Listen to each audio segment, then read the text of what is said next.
Okay. Well, this is a video I'm making as a recording where we can very casually and organically discuss the issue of the veil. We're going to lay down some basic principles about why Christian women veil not only their faces, but their entire bodies, everything, and that no skin should be showing on their body as much as it is possible for them. And we're going to give all the reasons for that, and we're going to start with the scriptures. Now, I know we have a big video, Nolan, already doing that, but as you know, it's been a year and 3 months since I released that, and nobody should be surprised to learn that I have learned and discovered so much more evidence, and I understand this topic better than I ever have. And I hope that in a year from now, I don't understand it as much better, a year from the last video, as I do now, because I hope that I really have learned just about everything there is to learn on this topic. I hope that, as each year goes by, I'm not saying, oh, I learned so much more. I learned, all the depth of it. I really do think I've got a better grasp of this issue than ever before. At first, it was shocking. We've talked about the story before, how our brother Christian came to us one day, and we had already pledged ourselves to obey whatever is commanded in Scripture and whatever the early church universally taught. But this was a difficult issue when we read a few quotes, just a few, from Tertullian, Clement of Alexandria, and Apostolic Constitutions. A few quotes just mentioning what female veils consisted of. It was an entire head covering, including the face. We were shocked by it, but we decided we're going to obey this. And I set straight away to finding the evidence that this really was a universal practice. Now, I was going to do it, even if I couldn't find more quotes. But guys, when something's true, there's going to be a lot of evidence for it. And the more time you spend studying it, the more evidence you're going to find. That goes for every single topic, every doctrine. I have a quick question about that. So, how did you guys not notice his veil when you were reading the church fathers for the first time, or like separately when you Nolan or Christian, when you guys were all reading? How did you guys not like realize this? That's a good question. We did notice it though. I noticed it. I think probably Nolan and everybody noticed it. But the issue was I was living with my dad at the time, and I don't want to rag on dad. I love my dad. He's the one who introduced me to the early church. But I just was not in the right headspace. I was not in the headspace that said, when I first read these books, that I'm just going to obey the early church. I was enjoying the early church. I was so edified. I knew these men were wiser than I was. But when I read Tertullian, I didn't know what to make of that. I just didn't know what to make of it. That Tertullian was stressing this so much, and then I go on, I read other books, and at that time I was not collecting quotes. I was just reading the church fathers naturally, without any agenda in mind, without any idea of someday going to war against the Cathodox or trying to evangelize to a lot of people. That was not on my mind. I was just reading to be saved. So I wasn't collecting the quotes. And guys, when you are doing something that you're not supposed to be doing, whether you're reading the church fathers or the scriptures, your mind just tends to glaze over things, especially if you've read it a lot of times and you used to read it and when you were in a certain wrong mindset, and you need something to snap you out of it. And I thank God that he does that for us, and that he also gives us brothers to help us snap out of the bad mindset. So I'd read it many times. I just thought it was Tertullian's thing, and I thought, oh, maybe it's Tertullian and Clement of Alexandria's thing. And then Christian said, guys, what do you think about this? They're talking about a face veil. This is not just a thing you plop on your head. And my wife had already been convicted to do it. I think all of our wives said, we're gonna have something on our head when we pray. And that's one of the misconceptions we're really gonna focus in on, which we did not focus in on that big veil video. Now, guys, that is a huge misconception. The idea that the reason to veil is because of prayer. It's true that Paul says a woman who prays or prophesies unveiled disgraces herself, but there's a very simple explanation for that, guys. The women who were praying in the Corinthian church were taking off their veils, which covered their faces. They were taking off their veils when they were engaging in prophecy. They were doing this ecstatic prophecy where they would act all crazy and get wild, flail around and do these ritual type things. They were kind of melding it with Christian practices. And I can give you a lot of evidence. I am not speculating about this. I never would have guessed that this is what was going on. I speculated, and then I just started reading the church fathers and realized, wow, there's a very simple explanation for this. They were taking off their veils when they were praying and prophesying because that was what Greek and Roman women did. And Paul's saying, keep your veils on. If you are praying and prophesying unveiled, you are disgracing yourself. He is not saying that is the only time to veil. That is just the time when they happen to be taking it off. Somebody unmuted themselves. Does somebody have a question about that or no? Okay, we're going to keep going. I want to read what the scriptures say about this. I'm going to zoom in a little bit. I'm going to turn on my video now because I did not have my video on before when I was recording. Okay, here we go.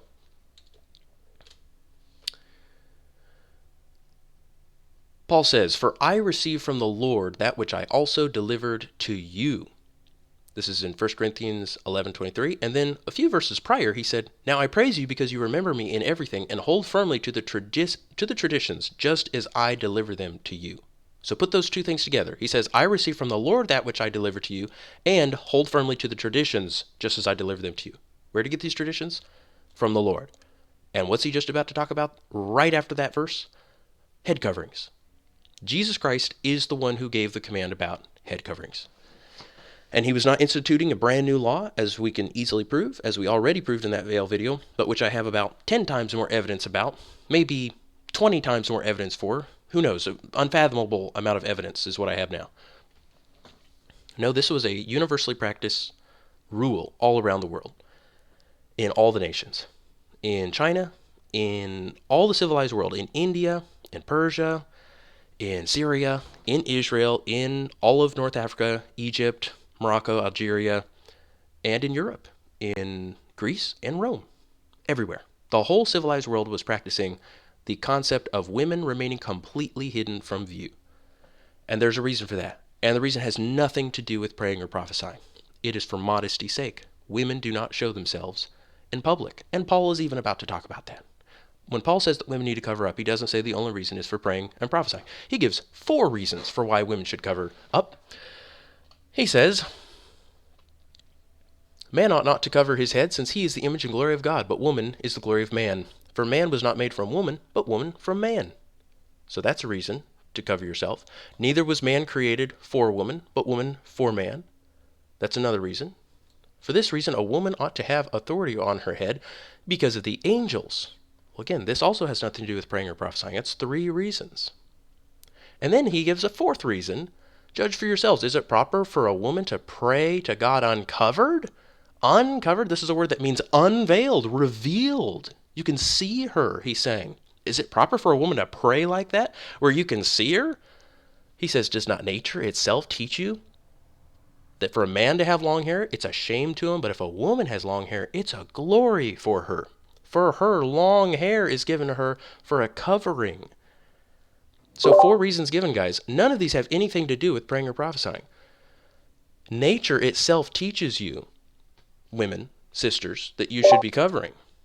That has nothing to do with praying or prophesying. You understand? And there's been this brainwashing because in the last about 150 years is when people started to teach this idea that Paul is saying you need to only cover up when you're praying or prophesying, and that it has nothing to do with modesty. It has to do with putting a little floppity pancake on the top of your head, or the back of your head if we're going to be specific. Luke, what is it? I had to mute myself. That was me muting myself just now. But what does it mean? I think Nolan answered this a while ago. I probably took a screenshot, but just might as well ask now. But what does it mean? Does not nature itself teach you that for a man to have long hair and so on? Like, how does nature teach you that? So many church fathers talk about this, but one of the big plot twists that I'm revealing here that I did not have a year ago, last October, was I had no idea, guys, but everybody, all the reformers and all, even the Protestants who lived after them and Catholics who lived after them until the early 1900s, all understood what I'm telling you. They all said the exact same thing. I went on a little website called Study Light. Study Light. And on this website, Study Light, you can look up commentaries from lots of different commentators throughout the last, 5, 6 centuries. Even goes back to like the 1400s. Pretty crazy. You can look up commentaries on any book of the Bible, and it looks like it's kind of complicated here, but it's actually really simple. It's super easy. You can pick any book. So English, New American Standard Bible. Yeah. Resources. Anyway, I can send you the link if you guys want it. But I went on there. I just thought, I want to know what these commentators are saying. I'm just curious. And I was blown away. It has a ton of commentaries, but I collected 50. I stopped at 50, guys, when 50 unanimously said this is a face veil spanning from the 1500s all the way to the early 1900s. And that is when you could clearly see commentators starting to deviate. And I saved the commentaries, even the ones that didn't agree, but they all had a certain pattern to them. The ones that didn't agree with the face veil were all the later ones. Super late 1800s or early 1900s is when they start saying, we don't really understand what Paul is saying. It's so weird. Paul is weird. He wants you to just have something on your head, and I guess it just has something to do with prayer, but we're not sure. Because at that point, guys, women's dress had changed. After World War I and World War II, the Industrial Revolution, feminization in the West, women stopped dressing modestly. Women stopped putting anything on their head. The idea of covering themselves was completely going out the window. They're wearing men's clothing. They're all going in the workforce. They're getting a job. Their men are going off to war. And a lot of other corruption happened around that time. Women wanting to have the right to vote. And they threw off the yoke of bondage of being submissive to men. And at that point, all the commentators also lost their minds because they see that women aren't dressing like they used to. And these men of the new generation, this new feminized generation, they don't understand what Paul means by it. But if they had lived during the time when all the women were veiling, they wouldn't have had a question of what Paul means by it. Paul is simply upholding the ancient standard of modesty that had existed for many millennia, like 4 or 5 millennia. That's what had been upheld until recently. Okay, and as for whether women were veiling before the flood, I don't know about that, but we can talk about that later. Okay, so the issue then of custom. What does Paul mean by nature? All the commentaries that I've read that were before the early 1900s all understand that nature is referring to the custom of the whole world. That if it's something you see all human beings doing, that they cover up their women for the sake of modesty and they keep them hidden from the eyes of strangers, and they only allow them to be seen by their very close family members, such as husbands, children, and fathers and mothers, and perhaps brethren as well and sisters. Obviously, you don't have to veil around a woman. That was never required. If you see the whole world doing that, then that is a natural custom. It's something engraved on the natural tables of the heart. And you can hear John Chrysostom saying the same thing. Listen to John Chrysostom writing in the late 300s. He says much. He says this. I'm going to scroll just a little bit here. He says, Paul's constant practice of stating commonly received reasons he adopts also in this place, betaking himself to the common custom and greatly abashing those who waited to be taught these things from him, which even from men's ordinary practice they might have learned, for such things are not unknown even to barbarians. That is what Paul means by does not nature itself teach you. He's saying that is shameful for you to unveil yourself, reveal yourself in public. And in case anybody wants the proof that Paul is talking about public gatherings, public meetings, every commentary I read from the 1500s to the early 1900s all agree with the early church that Paul is talking about public assemblies because he says, but we don't have any other custom, nor do the other churches, the other ecclesia. He's talking about the gatherings of Christians. Paul is not talking about you in private. If a woman wants to go pray to God, she can be in any garb she wants. She literally doesn't have to wear anything. It doesn't matter to God. What does matter is being modest in public. And again, I have many arguments, I have many questions to ask anybody who would challenge this, because this may seem crazy. Oh, it certainly does to a Mennonite or an Amish person or a person who wears a pancake. But let me ask you a few basic questions. Were women wearing a veil in ancient times for thousands of years? Were barbarians, people all around the world, wearing a veil which covered their whole body whenever they went in public? If so, then according to your idea here, your modern idea invented in the early 1900s and late 1800s, you think that Paul is inventing a new veil in addition to the other veil. And even on top of that, even crazier, you're saying that Paul is requiring a veil that is even less of a requirement than what society already requires. Women already are required to be veiled all the time if they're out in public. And you're saying, Paul is saying, well, in church you need to be veiled. Well, They're already supposed to be veiled in public. That's what all of society expects. Except with these Greeks and Romans, they have this weird practice where women would unveil during sacrifices and such. Was the pagan practice, which they carried over in some of the churches.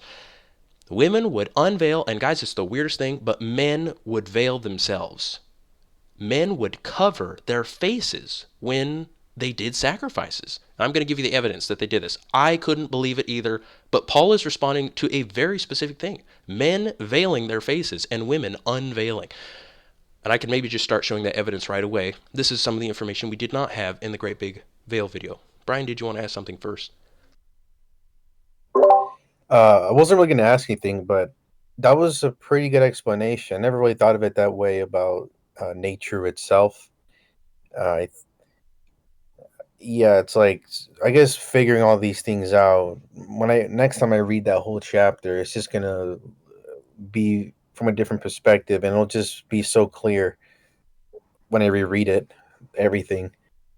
It's a So very yeah. common argument that the fathers typically use, like I said. Tertullian actually uses the exact same. It's a method of argumentation that Paul is using, and Tertullian uses it as well later on when he does on his veiling of virgins, when he says that Arabians, heathen females, will be your judges. I remember that. That's basically the same line of argument that he's using. Like, you are doing something shameful. Paul also says it elsewhere when he's rebuking them, the Corinthians for having that guy that was with his father's wife. He says, not even the freaking heathens do this. Yes, understand that the worst accusation you could ever receive from God is that you have done something contrary even to nature. You aren't even tempted by your flesh to do something that is like a natural temptation, but you're going against even your natural inclination. And that is why the sins of murdering your own children or homosexuality are considered the worst sins, because they go against even what is natural for human beings to do. And yes, I did bring up two of the worst sins ever in connection with this. I want you guys to understand that from this sin stems some of the worst perversions in society. And people say, what perversions? What are you talking about? What perversions are there in this society? And how does it all stem to this time period in the early 1900s when women's dress radically changed, and when the authority structure in the home was abandoned? Women stopped submitting to their husbands. They started fully going into divorce, believing in divorce, wanting to have the right to vote, wanting to work outside the home, wanting to have an equal partnership, and no longer submitting to their husbands. They burned their bras, they cut their hair short. You see this in the early 1900s, that's the style. Feminism was taking over, and there are multiple waves of feminism, as you know, where it got worse and worse. And what do you see in society after men and women have exchanged clothing, which God calls an abomination in the Old Testament? We'll talk about that too, guys. That's something we didn't talk about in the video. But what is the definition of male and female dress? That must be defined. By the way, if I ever say that I'm going to get to something and I end up not getting in this video because there are too many things to talk about, I will go over every single thing in the great big sequel I'm making to the Veil video. So I'm going to try to talk about male and female dress if I can remember it. But again, guys, this is a great sin because when men and women abandon their natural gender distinctions and the women start revealing their bodies, and the men start allowing their women to rule over them and have this kind of equal partnership, then the family falls apart. And do you know what happens when the family falls apart? Society falls apart. And when you see people today all being into homosexuality and even worse, into transgenderism, that is a symptom of a society already collapsed, a family already destroyed, all of God's laws already completely trampled and forgotten for a long time now, a century. And we're not saying that this is a great sin just because it's a slippery slope. No, it is a great sin in and of itself to dress immodestly. But you can see how bad the sin is because you can see what happened after 100 years, where society got when men and women abandoned their gender roles. And the role of women, as you can see Paul reminding the women, it is to be in submission to the man. because he was made first and she was made for him, and also because of the angels, and also because of nature. Those are 4 reasons women are told to completely cover themselves. And as we talk about in the video, this word kata kata means from the top down or hanging down, and then kalupto means hidden, totally hidden. So kata means hidden from the top down. Sometimes they translate it as like a hanging curtain or something. That's true. Kata can refer to covering something like a curtain, but it really means being covered from head to toe. That's the definition of it, guys. That's why I put a little picture here. You see the Ark of the Covenant? God used the exact same word when he said to cover the Ark of the Covenant. He said kata cover it, drape that thing with the veil. And that's exactly how a woman is supposed to look. If somebody were to plop a doily on top of the Ark of the Covenant, would that be fulfilling God's command? Everybody knows. That would just be hilarious. In fact, I think I'm going to include some pictures of doilies on the Ark of the Covenant. I'll just generate it with an AI image generator just to show you how absurd that would look. No, the 4 reasons given are because man was made first, you were made for man, and because of the angels. Now, what is Paul talking about with the angels? Well, Tertullian tells you, and actually, if you read what all the church fathers have to say about the fall of the angels in Genesis 6, when the angels came down and lived the life of men in order to teach men how to be righteous, according to the early church fathers. That was the original intention for why human beings the angels received permission from God to come down and live among humans. They were going to teach human beings how to obey God's law because human beings didn't think it was possible. A lot of them were drifting off and starting to become very wicked. And when the angels became humans and tried to live a godly example, almost like a pre-incarnation, they fell into sin because of the beauty of women. And the angels of heaven fell into total destruction. They lost eternal life. Can you imagine that, being an eternal being? You have it set. You are good for the rest of eternity. You are eternal. You have eternal bliss promised you. Imagine volunteering. Hey, I'm going to go down and teach them how to be angelic, how to be glorious, like you, God. And they go down and they fail and they lose eternal life. Guys, that happened because of the beauty of women not being concealed. And of course, the angels are responsible too. But nevertheless, understand, as Tertullian said, the beauty of women cast stumbling blocks against the angels and cause them to lose eternal life. You need to think about that. That is serious. If even the angels couldn't resist, or at least they were too weak to resist, then consider man's mortal frame and consider that if you are causing a man to stumble because of your beauty, you're committing a very great sin. Tertullian also points out it's not only lusting that is a sin, but desiring to be lusted after is a sin. And making the invitation for that is a sin. There's much to say. We will literally be here for 5 hours tonight if we go over everything. But I just want to cover those things. Woman, you must retire in the presence of a man. That's not a line from the early church. That's a line I found from a commentator in the 1800s. He says, a woman naturally retires in the presence of man. She hides herself. She goes off. Oh, men are around. I gotta go over there. She doesn't display herself. She doesn't make herself prominent in other men's presence. She understands the men were given the role to be leaders, to be speakers, to be in charge. But women help out the man. They are the helper that was made for man. And if they do that job, God says they'll be saved. If they bear children, if they're married, that's one of the jobs God gave them. And if they continue faith, hope, and love, they are blessed. They don't have to be leaders. They don't have to be speakers. They don't have to be teachers. God never gave them that law. They teach the children, but they aren't teaching men. It's never a responsibility put on them. Only time you see that in the Old Testament is in emergencies, that a woman would ever be called to do something like that. And it's a shame to men. I guess this is sort of different from today, very different, because in today's Protestant world, the women are being told to preach the gospel or their gospel to different people. So now women put it upon themselves to go out and try preaching to people. But like I kind of came to this understanding without even listening to speak about this too much, but like God never really commands women to go out and do that. And especially like Paul talking about how women are supposed to be home keepers in home, right? They aren't really supposed to be going out anyways. Yes, they should not be So going out. And very boy, different. boy, do I have a lot of quotes on that subject.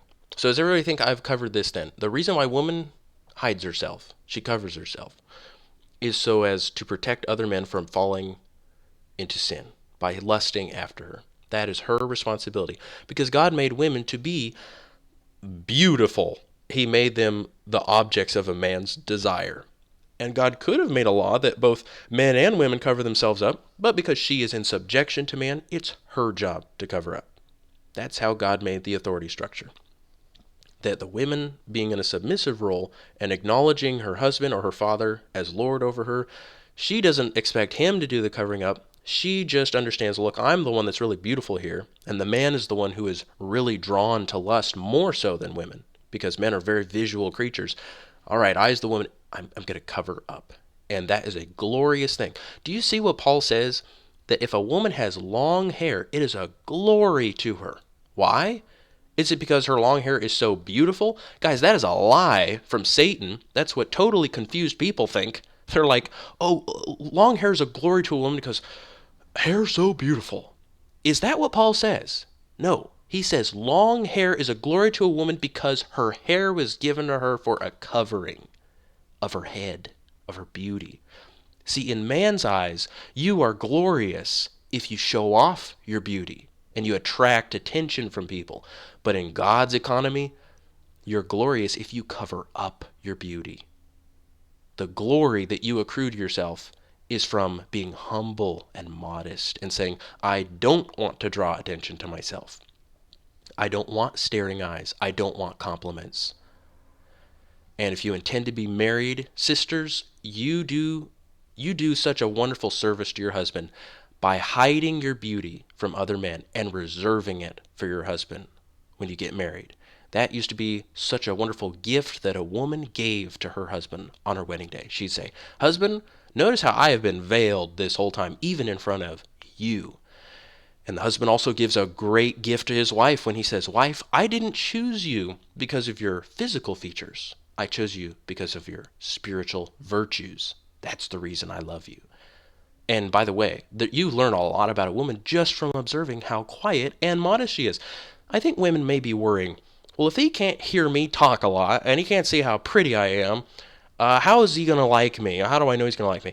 My goodness, sisters, if you are a quiet and modest and respectful and servant-hearted woman, always helping out others, always being productive, always being spiritual and fervent in your prayers and in your daily work, my goodness, what man wouldn't admire you so much?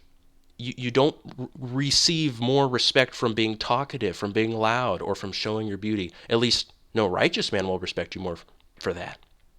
But Peter says what's precious in the sight of God, in 1 Peter 3, he says, is a gentle and quiet spirit that is precious in the sight of God.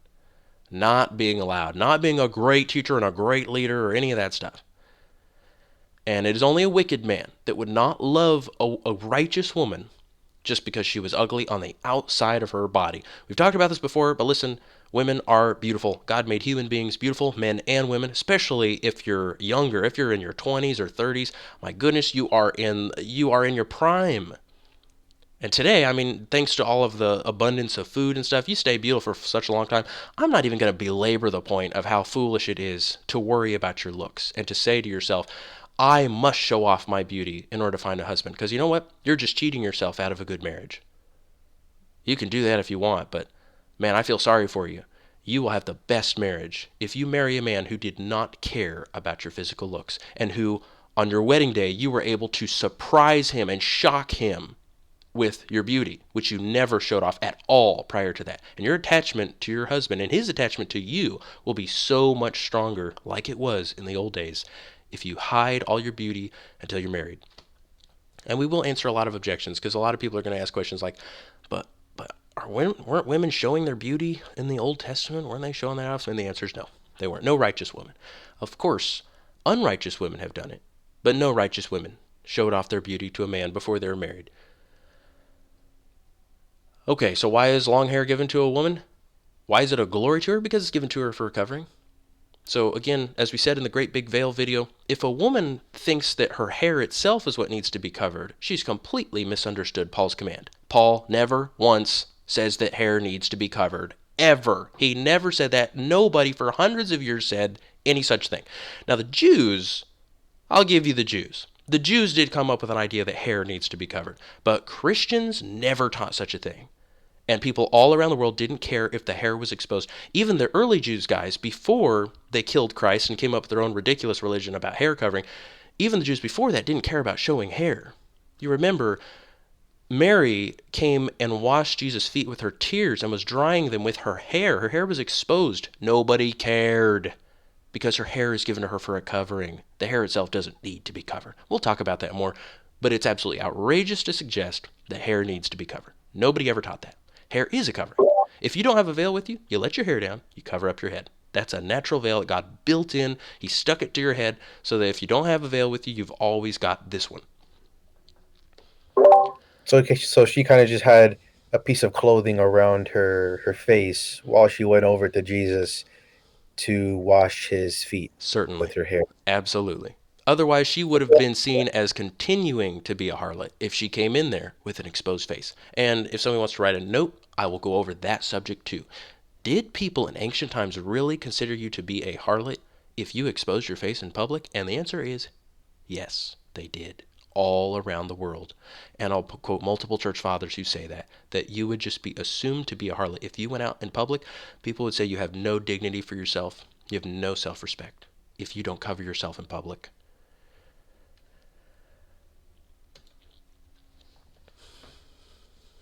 And as Paul says, if anyone is inclined to be contentious, if anybody wants to argue about this, we have no such practice of being contentious, nor do the churches of God. And Paul does talk about face veiling a little bit later in 2 Corinthians. He says, "We use great boldness in our speech and are not like Moses, who used to put a veil over his face, so that the sons of Israel would not look intently at the end of what was fading away." Remember, he had received God's glory and it was stuck to him, but it was fading. He says, "But their minds were hardened, for until this very day, at the reading of the Old Covenant, the same veil remains unlifted because it is removed in Christ."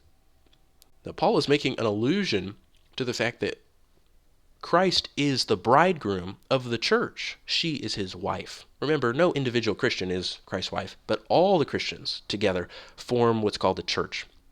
And that is Christ's wife, his bride, who he's joined himself to. And Christ is the one who removes the veil, which obscures the right understanding of his teachings. And that applies both to what is found in Scripture and everything in life. Christ removes it, just like a bridegroom removes the veil from his wife's face when they get married.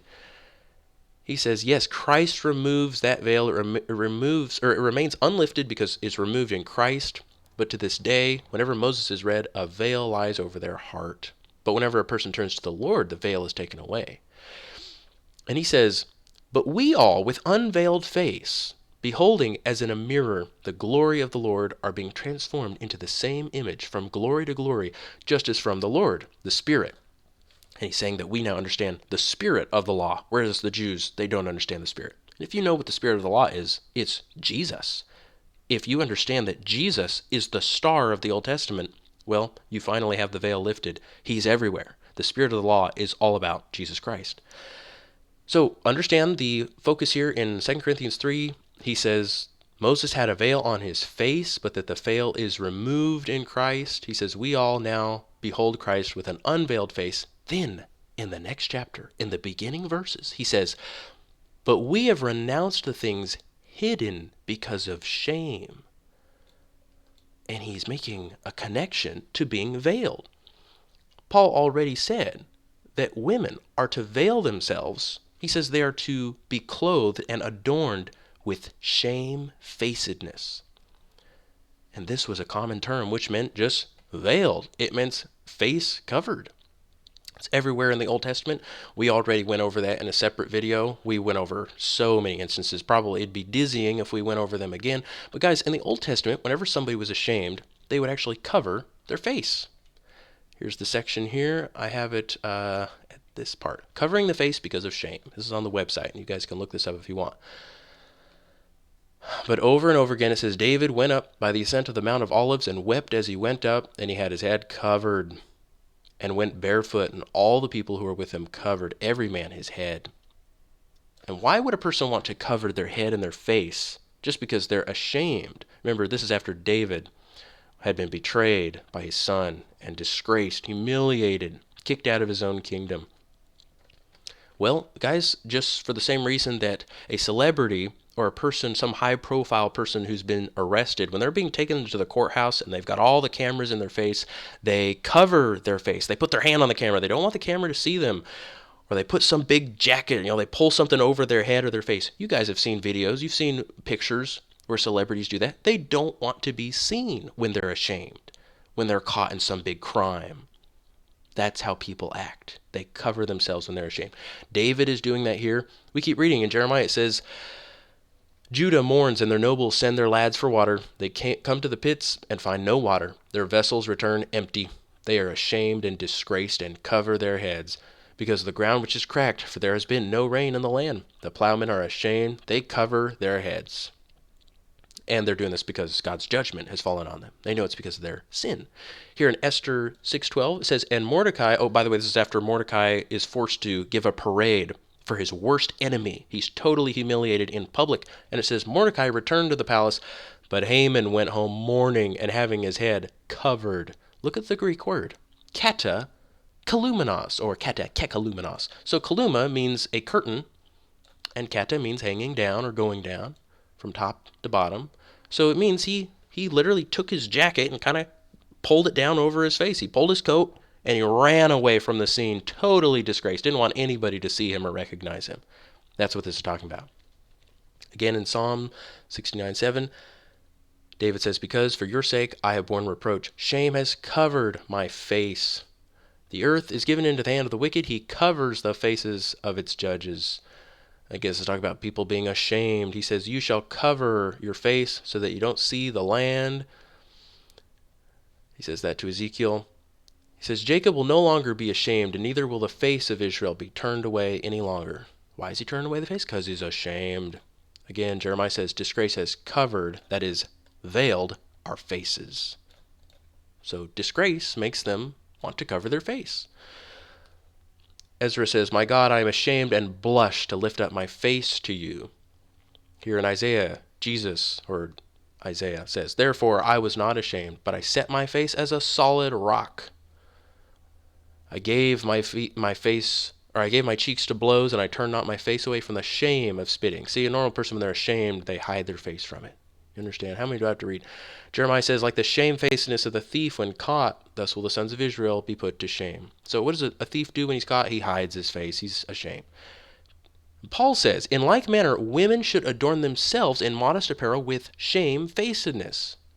Guys, if you don't understand what this means all throughout the Old Testament, that it means you veil yourself, using the exact same word Paul is using when he says a woman should veil herself in 1 Corinthians 11, you don't understand. What does he mean?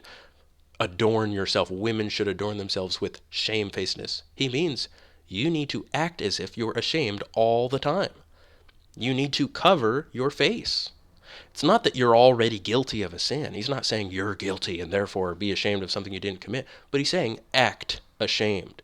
Have the appearance of one who is ashamed, because that will protect you from falling into sin or leading other people into sin.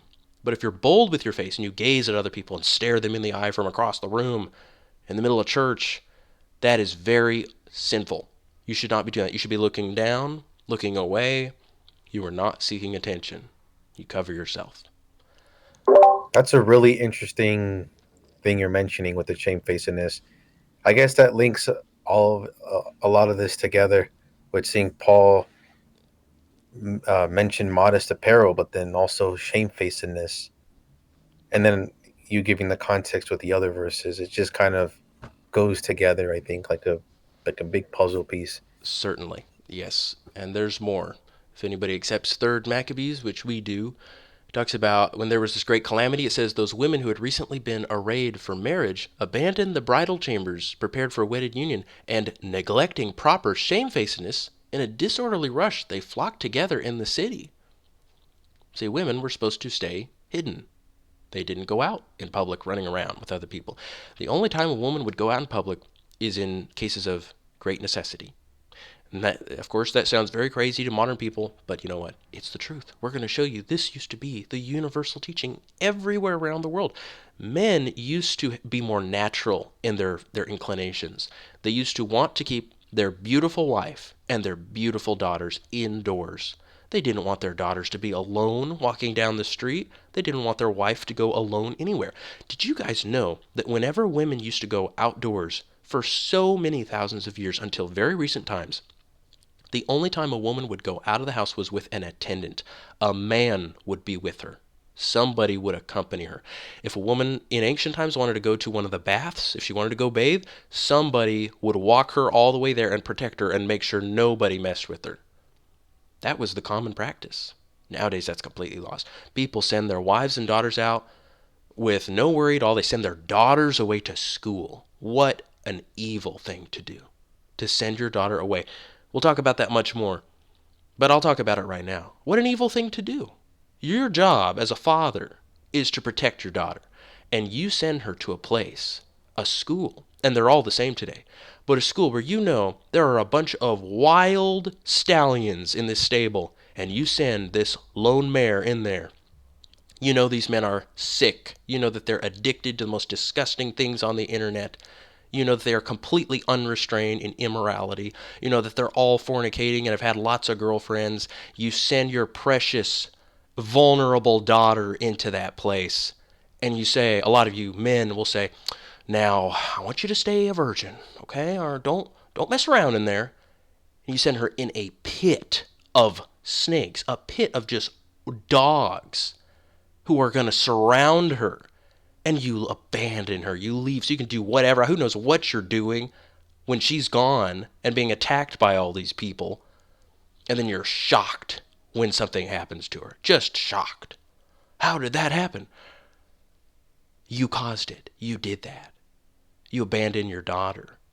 Your daughter should never have been in that situation where she's alone, sent into a school with those despicable kids who were never taught anything. Wow, that hits. That's crazy. Despicable. Which Never is so done. normalized now. Yeah, but it was It's really never normalized. done. It was never done for so long, and now it's done. Just until the early 1900s, guys, men did not allow their women out of sight. They didn't let their women go off and be separate somewhere. At least no respectable person would ever do that. In schools, even when women started going to schools with men, men and women sat on different sides of the schoolroom. They would never sit hip to hip, legs touching. Never existed. In churches, men sat on one side, women sat on another side. I remember watching Little House on the Prairie, which takes place in the late 1800s. As a kid, I'd watch it, and they would separate everybody, separated men and women on different sides of the room, because they knew that's how it was in the 1800s. But nowadays, that knowledge is lost. You tell somebody, look, I think the women should be on that side of the church and the men should be on the other side. They're like, what? Are you sexist? No, that is natural. We separate the men from the women. We don't put women in that kind of a vulnerable situation, and we don't tempt the men by putting them so close to the women. There's much to say about this. I want to show you a few verses in the Old Testament then. We should do this. Let's get this out of the way. Let's show some verses in the Old Testament that talk about women veiling. And by the way, in 1 Corinthians, we'll just make sure we understand what Paul says here. We'll just read it one more time, make sure we've understood this. Paul says, now I want you to understand that Christ is the head of every man, and the man is the head of a woman, and God is the head of Christ. Any man who prays or prophesies with his head covered down dishonors his head. By the way, this is talking about a face veil. And I don't mean that the man has a separate article of clothing that's designed for a veil, but I mean that he's taking his robe, his outer garment, and throwing it over his head and draping it over his head and looking down so that his whole head is concealed. And this is something that the Greeks and Romans did. He says anybody who does that, he disgraces himself. He dishonors his head. Or in other translations, he says he degrades himself. But any woman who prays or prophesies with her head uncovered, unveiled, dishonors her head. It is the same as if her head was shaved. Now, why is it the same as if her head was shaved? Because her long hair is given to her for a covering. If she's not going to cover herself, she might as well get rid of her hair, because they both serve the same purpose. If you're going to get rid of the artificial covering, might as well get rid of the natural covering. For if a woman will not cover herself, if she will not veil herself, then she should cut off her hair.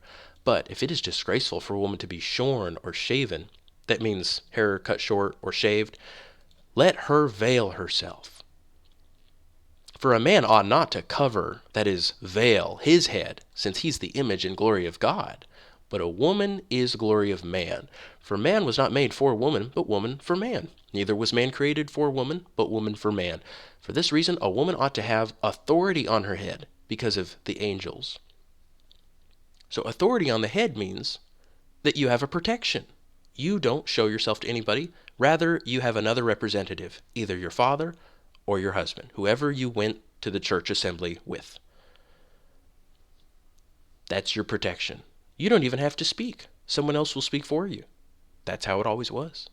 Nobody would dare walk up to a woman and just start talking to her. The man would see that as an affront to him. He'd say, "Are you talking to my wife? You talk to me. She's got a veil on her head. Don't you see that? You talk to me."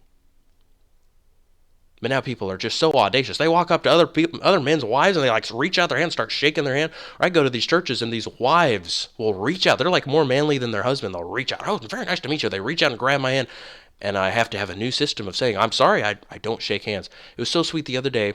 One of the guys broke down in his car, and a woman stopped and jumped his car. It was so sweet of her.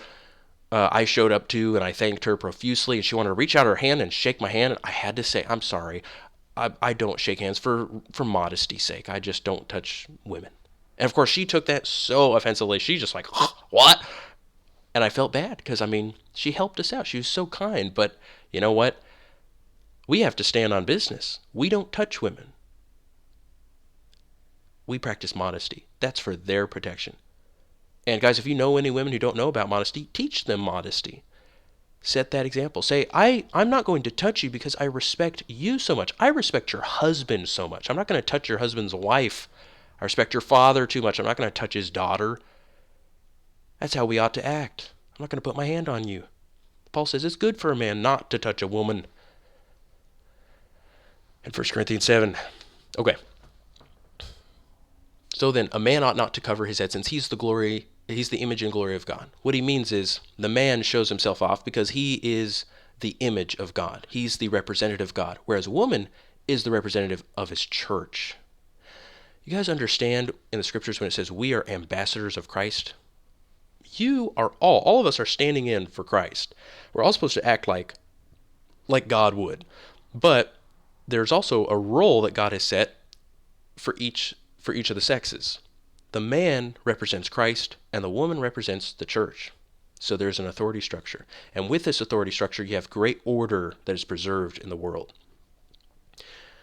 If we preserve this order, guys, if we preserve the authority structure, like children obeying parents, wives obeying their husbands, men submitting to their governments and not creating revolts and trying to overthrow their government, well, guys, things will be much more peaceful. So women, sisters, you have to embrace this role of being the helper of Christ. You have to pretend you are the church. And husband, you have to pretend you are Christ. You have to enjoy this role. This is amazing that you get to pretend to be Christ and his church in a marriage. That's amazing. That one of you gets to enjoy being loved directly by your man as if it were Christ. You get to experience Christ's love. And the man gets to role play and be in that position of authority and be loved by his wife and be helped by his wife. And his wife submits to him and trusts him. Wow, what a burden. You ever think about the responsibility on Christ to be a great leader? But he is the perfect leader. He's totally dependable. His wife trusts him. She does everything he says. She never gives him grief. She never challenges him. Now, this is kind of a talk about marriage, but we're going to try to focus on the veil here. The man is the image and glory of God. So guys, he doesn't have to cover his face. Why? Because, well, does Christ cover himself up? Does Christ say, guys, I'm going to role play and pretend to be, you, and you guys take the lead?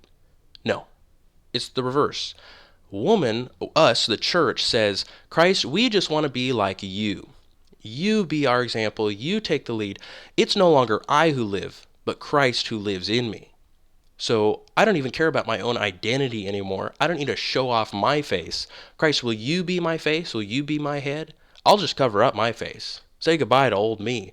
You're in charge. You're my head. You're the head of woman. You're the head of this wife. You be the leader. Be the representative of me. I don't live anymore. It's just you. So she acknowledges her husband to be in charge of her, or her father, which is still retaining that imagery of God and his children. And you're saying you're in charge. I don't need to be my own representative. You represent me. Get it? That's the meaning of it. That he's the image of glory. So he doesn't cover himself, but she covers herself. So I'm not sure if this is a dumb question, but would a husband also be like? I don't even. I don't even know if I want to ask it because I don't want to look stupid. It's just a random question, but Go like, ahead, Brian. Go ahead. would a husband be like a mediator to some degree between with with her with her wife, with his wife? I mean, A mediator? like, What do you mean? I don't even know what I'm talking about. It's like, I have yet. Never mind. Never mind. I'm sorry. Just never mind. He just pretends to be Jesus and she pretends to be the church.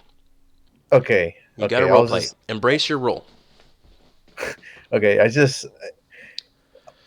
Yeah. I'll just be quiet. I don't want to look stupid. So. Well, if you find a different way to articulate the question, that's fine, Brian, if you think of it. Okay, guys, we covered a few things here. Maybe I'm going to jump. I want to go over the verses in the Old Testament that talk about women veiling. I'll just do it really fast, okay? In the Old Testament, guys, they're clearly women veiling. And no, Paul did not invent a brand new kind of veil and push it on everybody when nobody had ever veiled before. No, Paul was just telling them to keep doing what they've always done. And he's saying, don't take off your veils when you're offering sacrifice to God or offering praise, offering prayer, or prophesying. By the way, every single commentator says that Paul was not allowing women to prophesy or pray publicly in church. He was taking care of one issue at a time. And I can prove that. I can prove that both with the church fathers who say he's taking this one issue at a time. He's not actually allowing praying and prophesying. I can prove that with all the church fathers and the unanimous testimony of all the commentators that I've collected from the 1500s to the 1900s. They all say the same thing. Paul is not allowing women to speak in church. They are to be silent. But he's taking care of one issue at a time. He's taking care of the absolute indecency of women unveiling in church. He's saying, is that fitting? But then he goes on to say, but actually you women should be silent. Luke, I have a question. So, if a man saw that there was this modest woman in church and he wanted to take her in marriage and be her husband, I know that you mentioned a while ago that sometimes the man would compliment the woman's voice. Maybe is that what have you But said she's not before? praying or prophesying. She's just singing. Okay, yeah. So that's fine in the church then if she were to sing and then he hears her voice and then goes and speaks with her father then. Yes, I heard John Chrysostom saying that. Okay, okay. Because you mentioned being silent, I just wonder how would that go if the man is gonna go out and compliment, go up to her father and compliment his daughter, and then try to work something out. So She's almost entirely silent.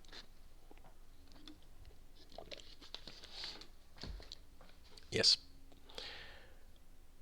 Okay. In the Old Testament, then, there are instances of veiling, and it's clearly face veiling. In the Old Testament, Rebecca is going to meet Isaac, her husband. She's betrothed to him. And she says to the servant, who is most likely Eliezer, she says, who is the man who is walking in the field to meet us? The servant said, it is my master. So she took her veil and covered herself. And the church fathers say this is Rebecca showing great modesty. She's not united to the man yet. Even though she's promised, even though she's traveled all this way just for the sake of marrying him, she's moments away from being united to him, but she still throws on her veil.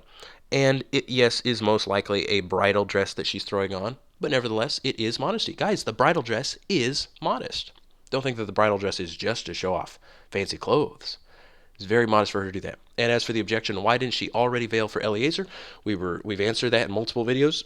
But Eliezer, according to tradition, is somewhere around like 100 or 140 years old at this point. He's an extremely old man.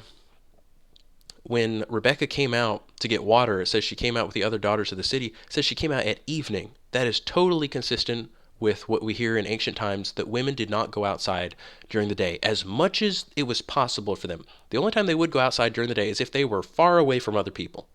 They would really be separated from other people. But yeah, going out at evening, very common in order for people not to be able to see them very well. Their features would be hidden. And not only did she go out during evening, but somebody might ask, well, why didn't she hide herself from this old man? Well, again, he is an ancient looking man and he is famished. He is extremely dehydrated from a long journey. And so she had more concern for getting this man water than worrying about this man lusting after her when he is so extremely old and it's evening time anyway.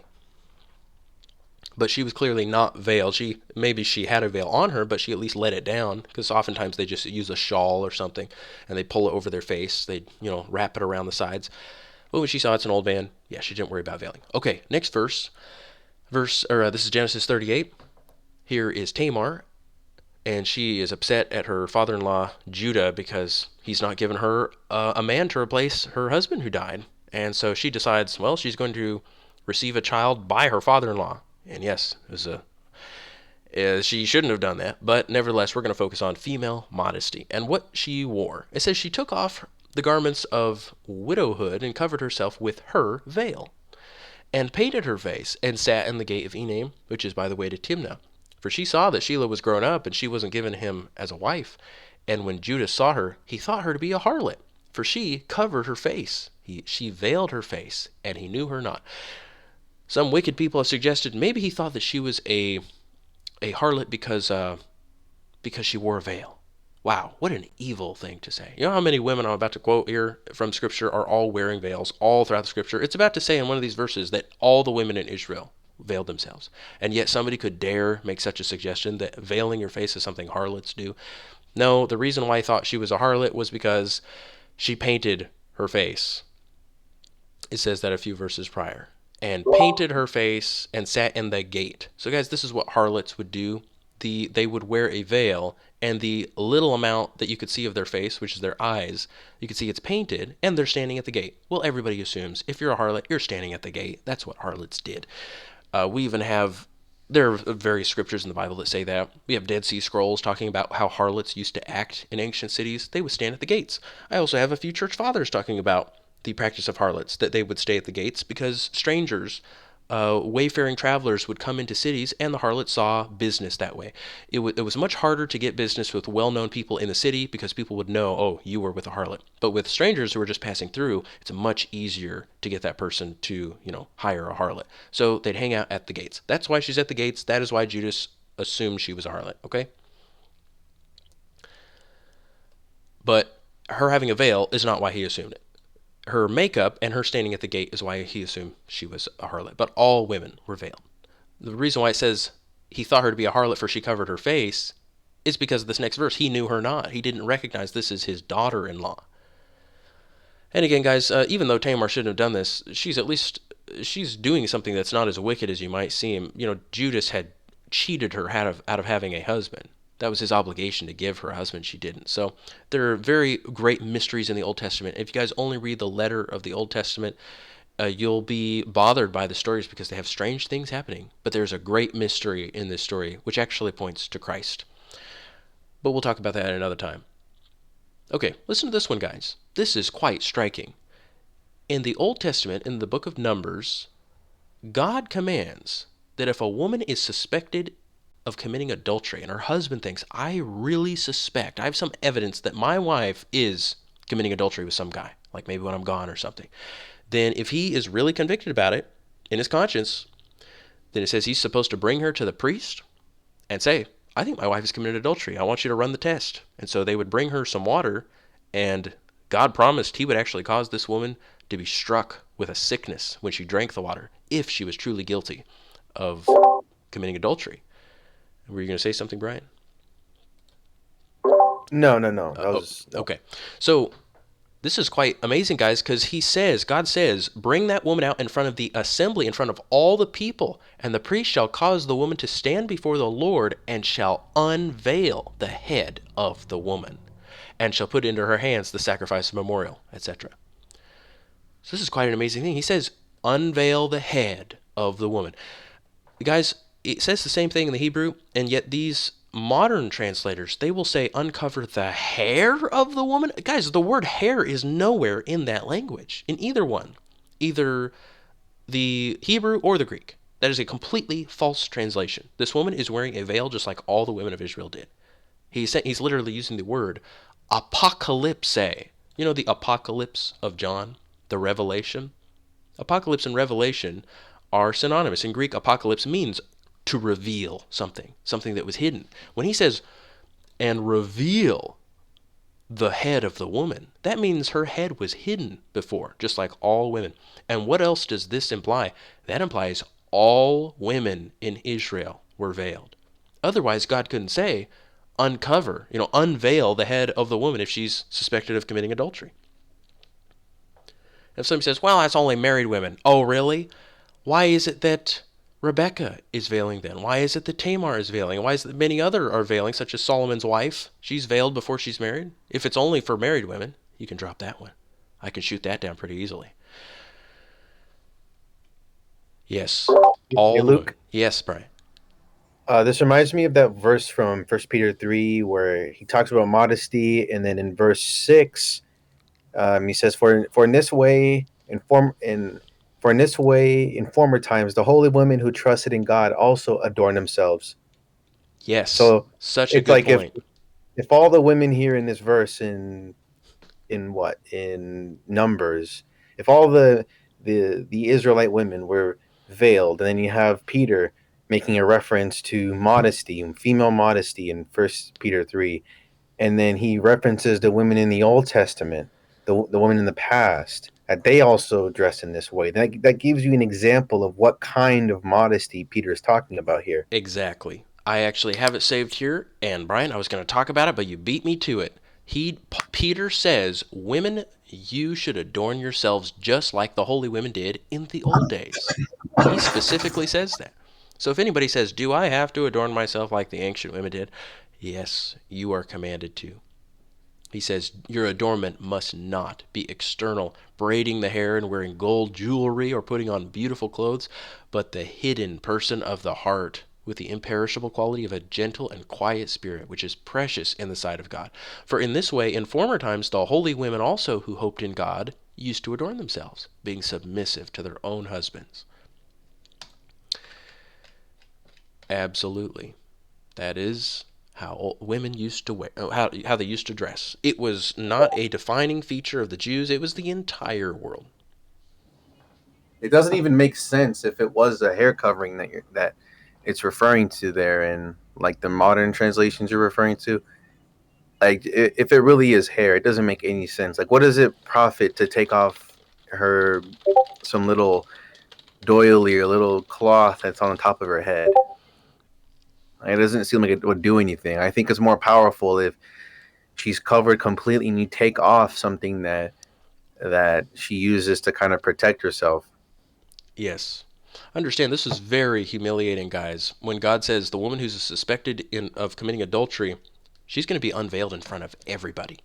Remember, these women strove to be totally hidden in public. It was required of them.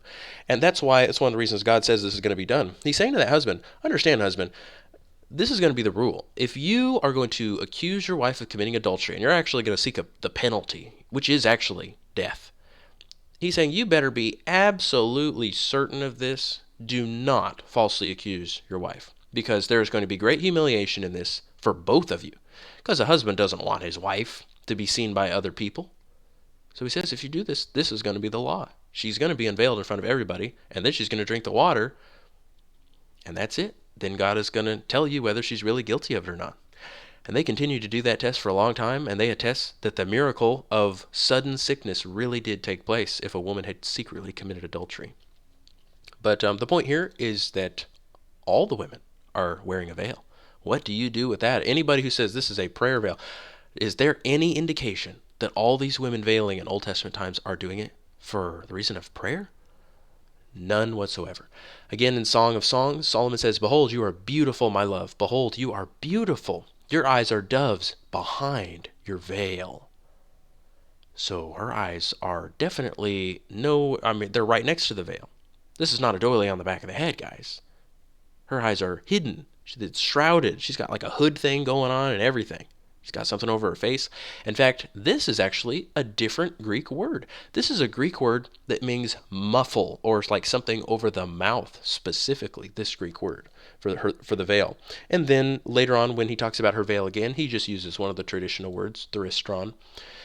And this time it's Solomon's wife speaking. She says, "The watchmen that go their rounds in the city found me. They smote me, they wounded me. The keepers of the walls took away my veil from me." And again, guys, we know that this is a veil that covered the face because we have many people who define this thing later on.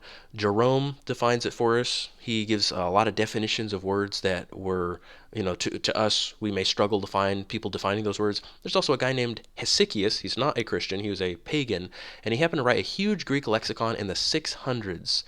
And Hesychius included the word theristron in there, and I had it. I translated it into English using ChatGPT. He gives the full explanation of what the theristron veil is. It's a face veil.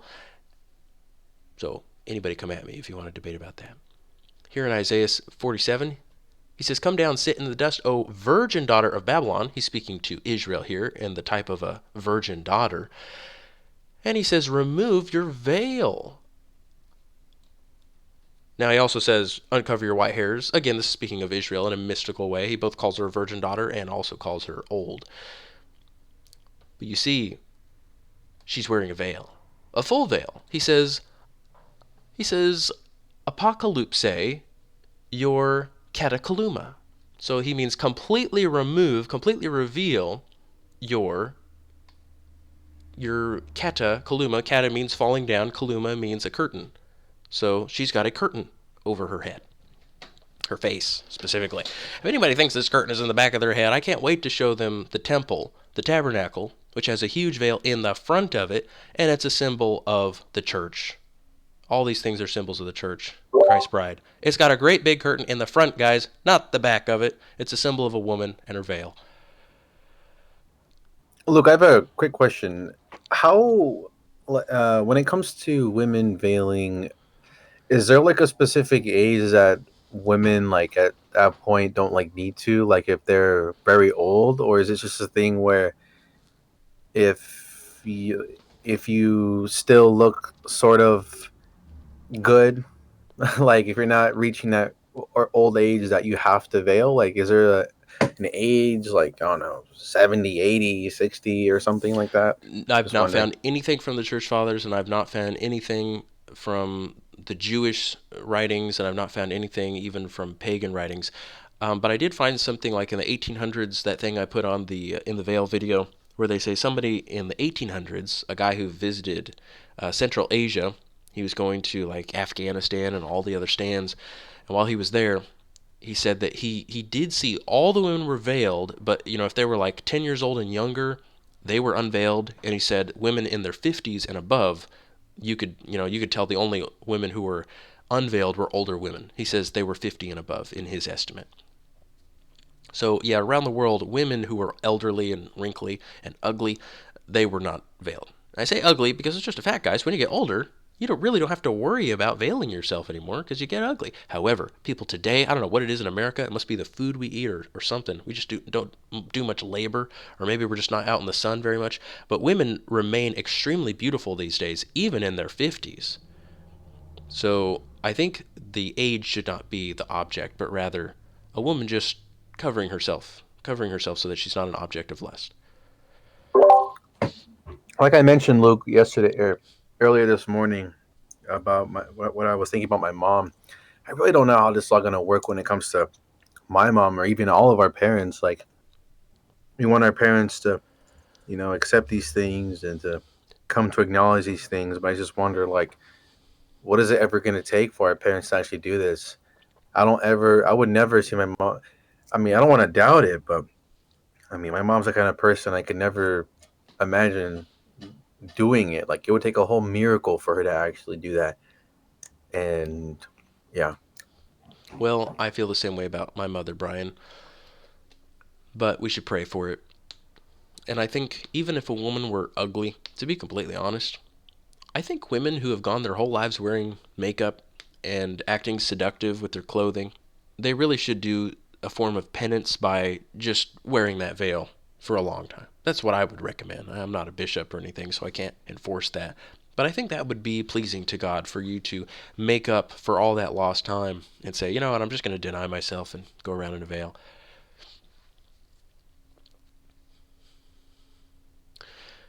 Okay, and Susanna, this is the beginning of Daniel, which is cut out by the Jews because it has a scandalous story about these wicked elders of Israel committing a great sin against a righteous woman. So the Jews didn't like that. Some of the church fathers talk about why the Jews got rid of this story in their scriptures, but we Christians still have the story. And it says, now Susanna was a woman of great refinement and beautiful in appearance. As she was veiled, kata kalumenen, that just means she has a big curtain in the front of her face hanging down. As she was veiled, the lawless men ordered her to be unveiled so that they might feast their eyes on her beauty. Those who were with her and all who saw her were weeping.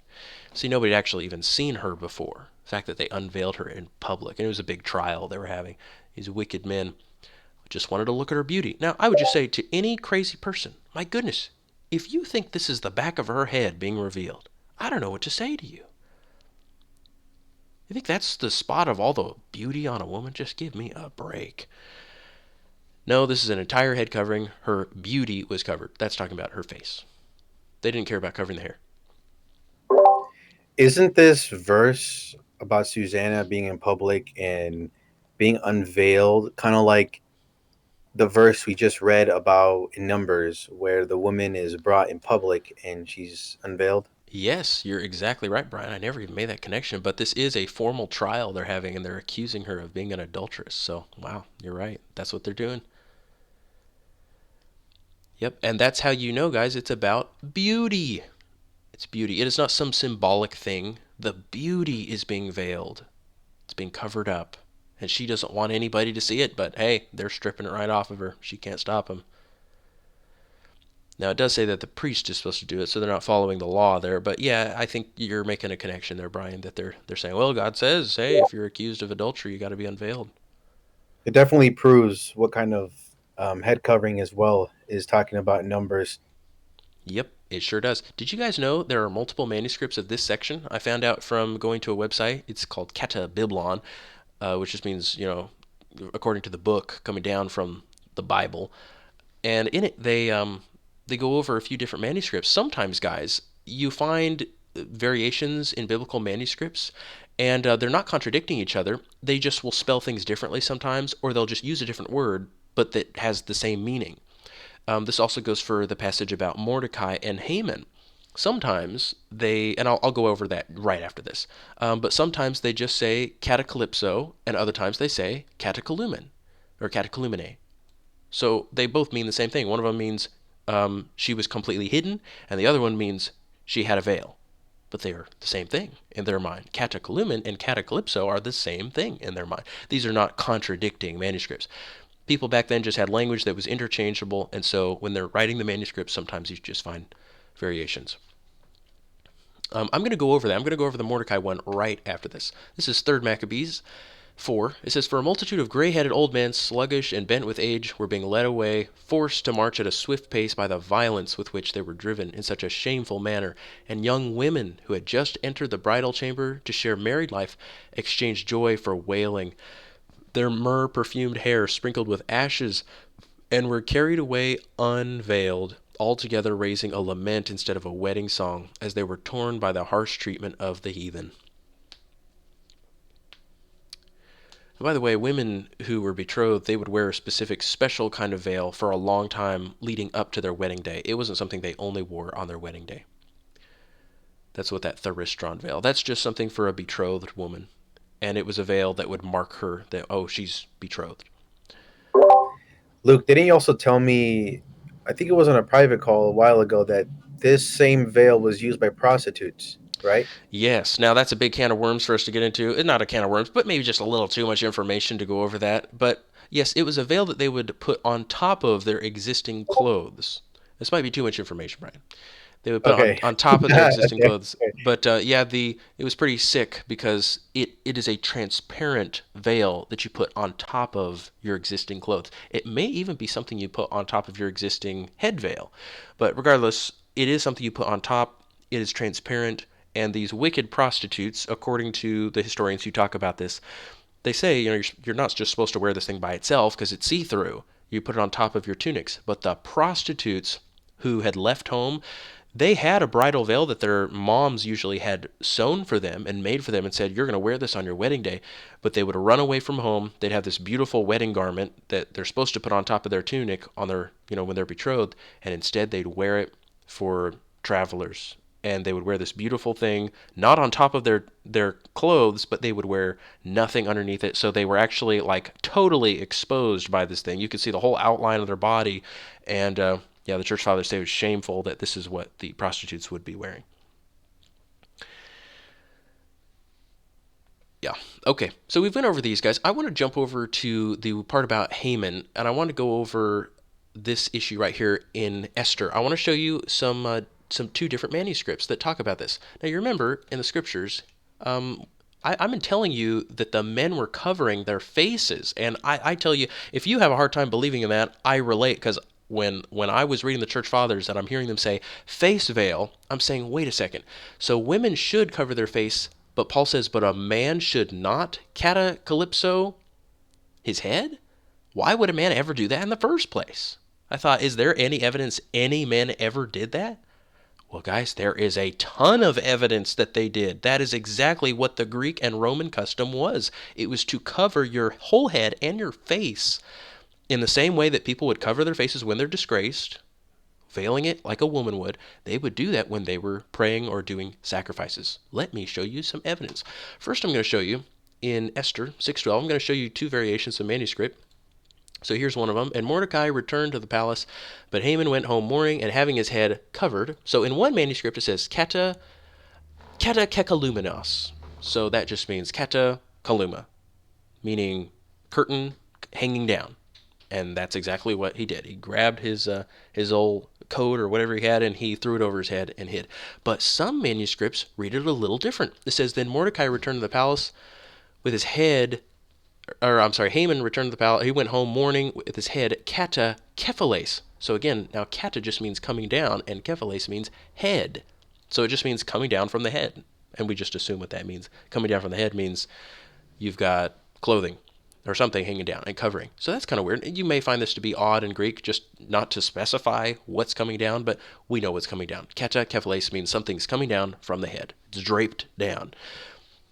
Now, guys, did you know in the Greek this is exactly what Paul says when he says, any man who prays or prophesies with his head covered down? Guess what that is in the Greek? Kata kephales, something hanging down from the head. And we have, I think this may even be ordained by God, that we would have multiple manuscripts. Again, they're not contradicting each other, guys. Kata kaluma, meaning a curtain hanging down, is the same thing as kata kephales. The female clothing is matching exactly what the men are doing, what Haman is doing when he covers himself. And somebody might say, are you sure katakephales really means face covering? Can you prove that? I sure can in the writings of the Greeks. For instance, in Plutarch, very famous Greek philosopher and historian, actually maybe one of the most famous of all of the Greek philosophers and historians, especially historians. He has a book called Sayings of the Romans, and he talks about a man named Scipio the Younger and a little event where he enters Alexandria and he wants to remain anonymous when he enters. It says, when he arrived at Alexandria and after disembarking, was walking with his toga covering his head, katakephales, the Alexandrians quickly surrounded him and insisted that he uncover and show his face to their yearning eyes. And so he uncovered amid shouting and applause. There you have it, guys. Katakephales is a face covering. But I have more. I have a lot more. I'm going to give you guys the origin story of when all this started. Did you know we have a lot of Greek writers talking about when these men started to veil their faces during sacrifices? I'll give you a few. I'll start with this one here. Dionysius of Carnessus, this is a 1st century BC historian. He gives a legendary explanation for the Roman custom in his work, The Roman Antiquities. So bear with me here, guys. He says Aeneas is out here offering sacrifices. He's offering sacrifices on the beach.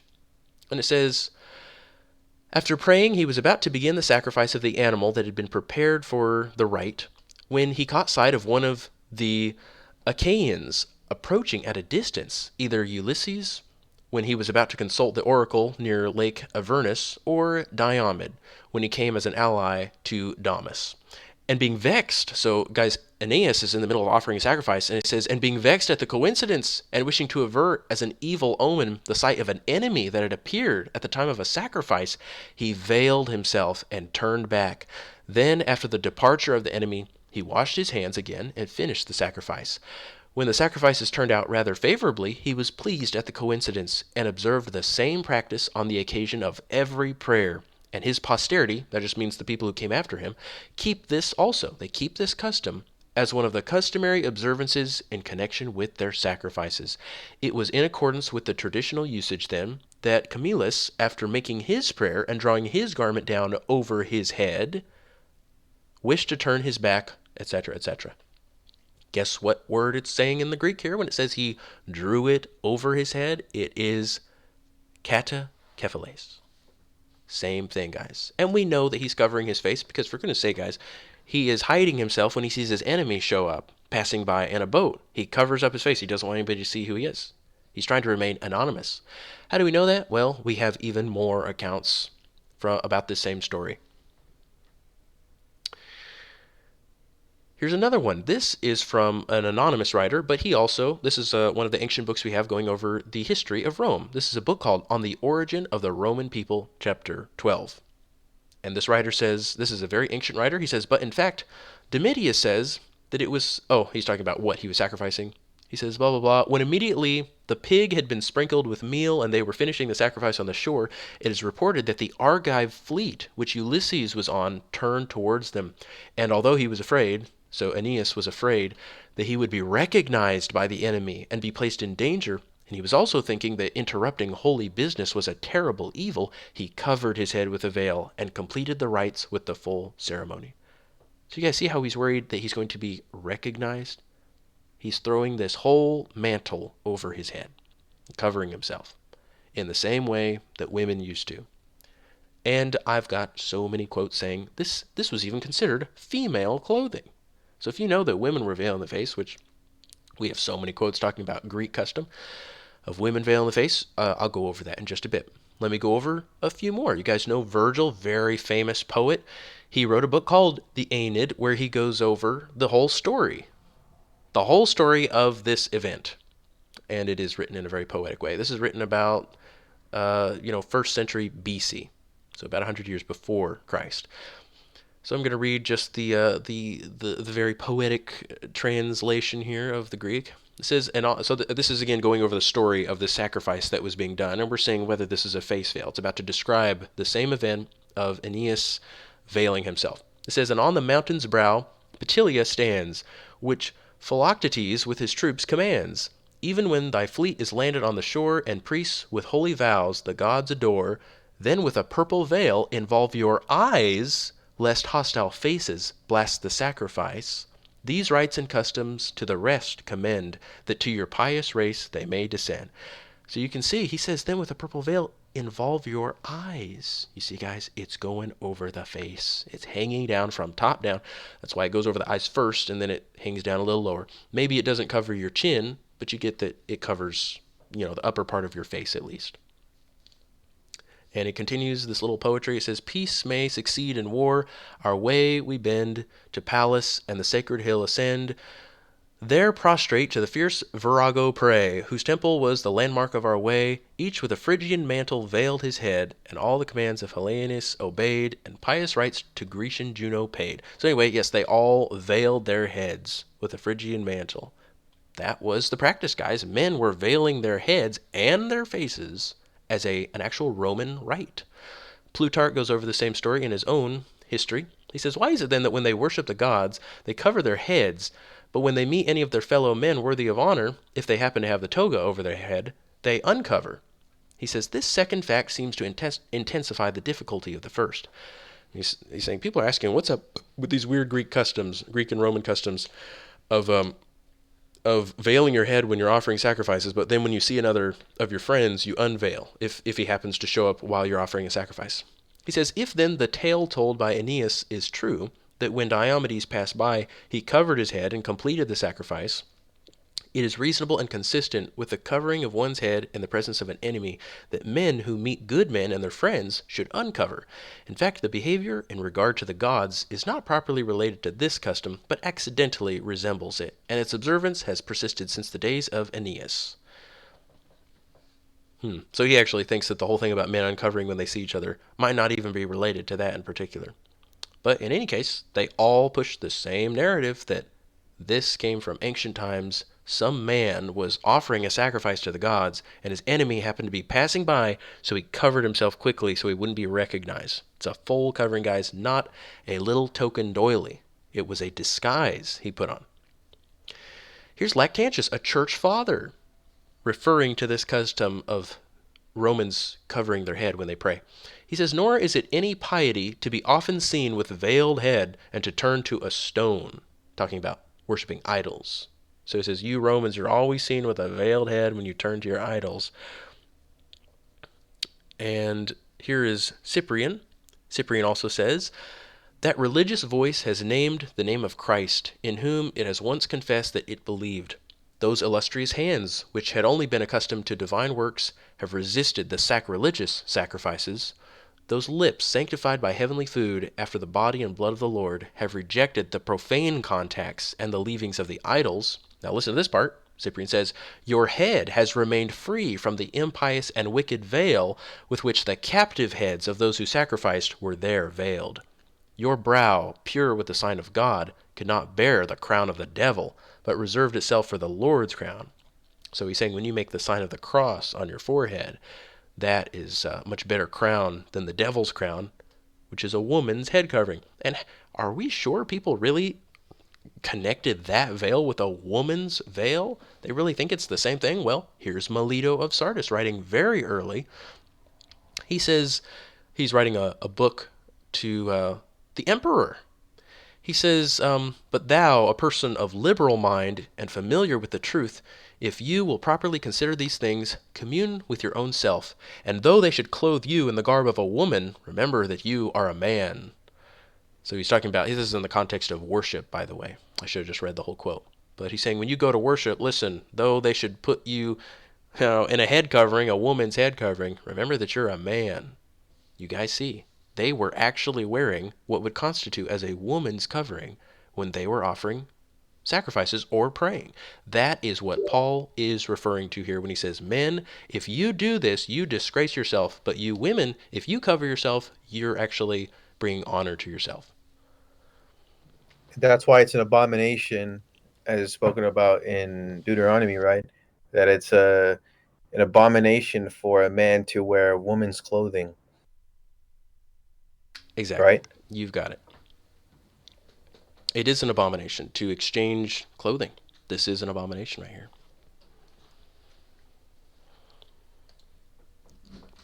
Yep.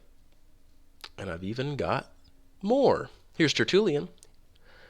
He says, looking up to him, we Christians with hands extended because they are harmless, and with head bare because we are not ashamed, without a prayer leader because we pray from the heart, so nobody has to lead them and say what to say.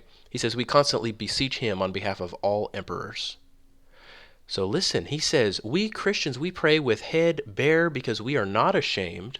You see, guys, how having a veil is a sign of shame. It's also consistent, isn't it? I have a lot of quotes from the church fathers talking about veiling the head because of shame. In fact, let me just give you some.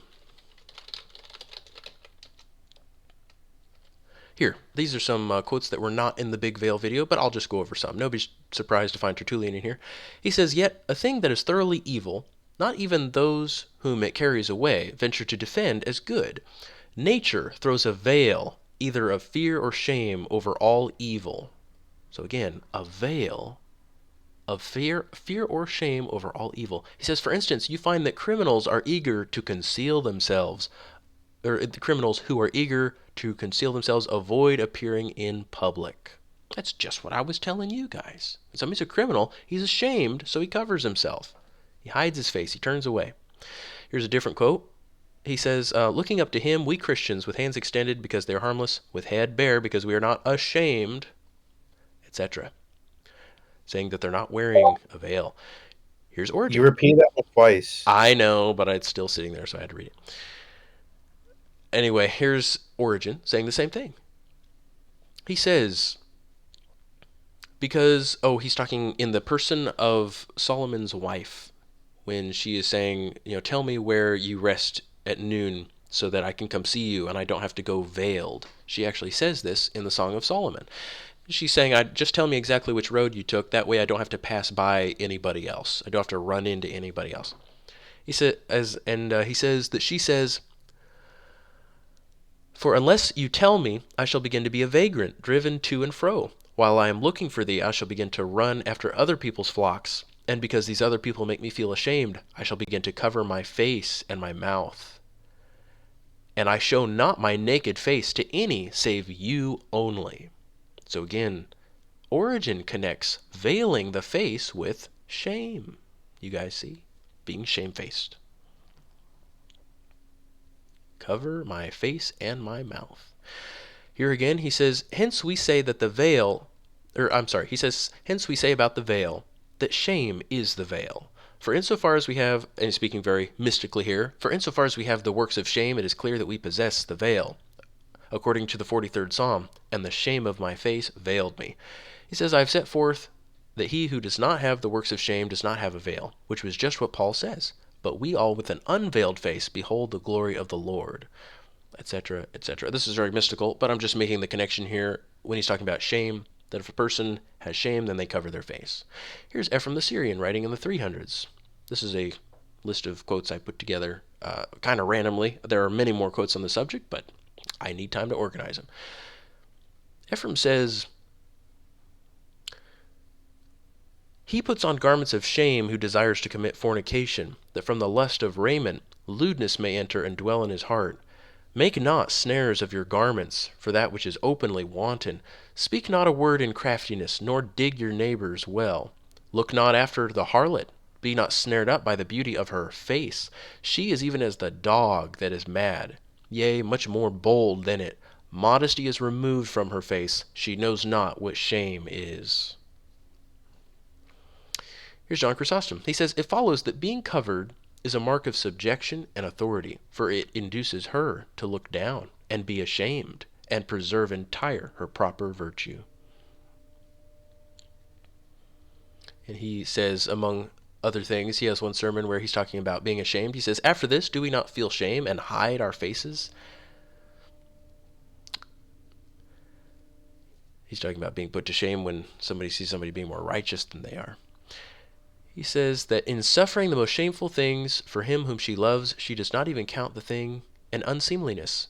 Again, he did not say she suffers unseemliness, but bears the shame nobly, but she does not even entertain any sense at all of the shame.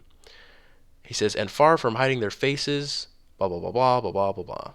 So again, he's connecting shame with hiding one's face. I know this is kind of jumbled up here, but just so many quotes where they talk about a person who's ashamed, they cover their face.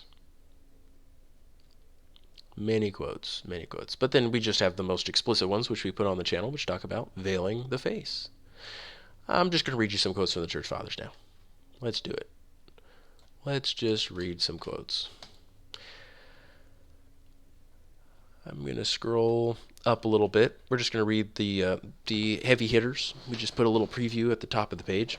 In Shepherd of Hermas, Hermas in his vision says, a virgin meets me, adorned as if she were proceeding from the bridal chamber, clothed entirely in white and with white sandals, and veiled up to her forehead, and her head was covered by a hood.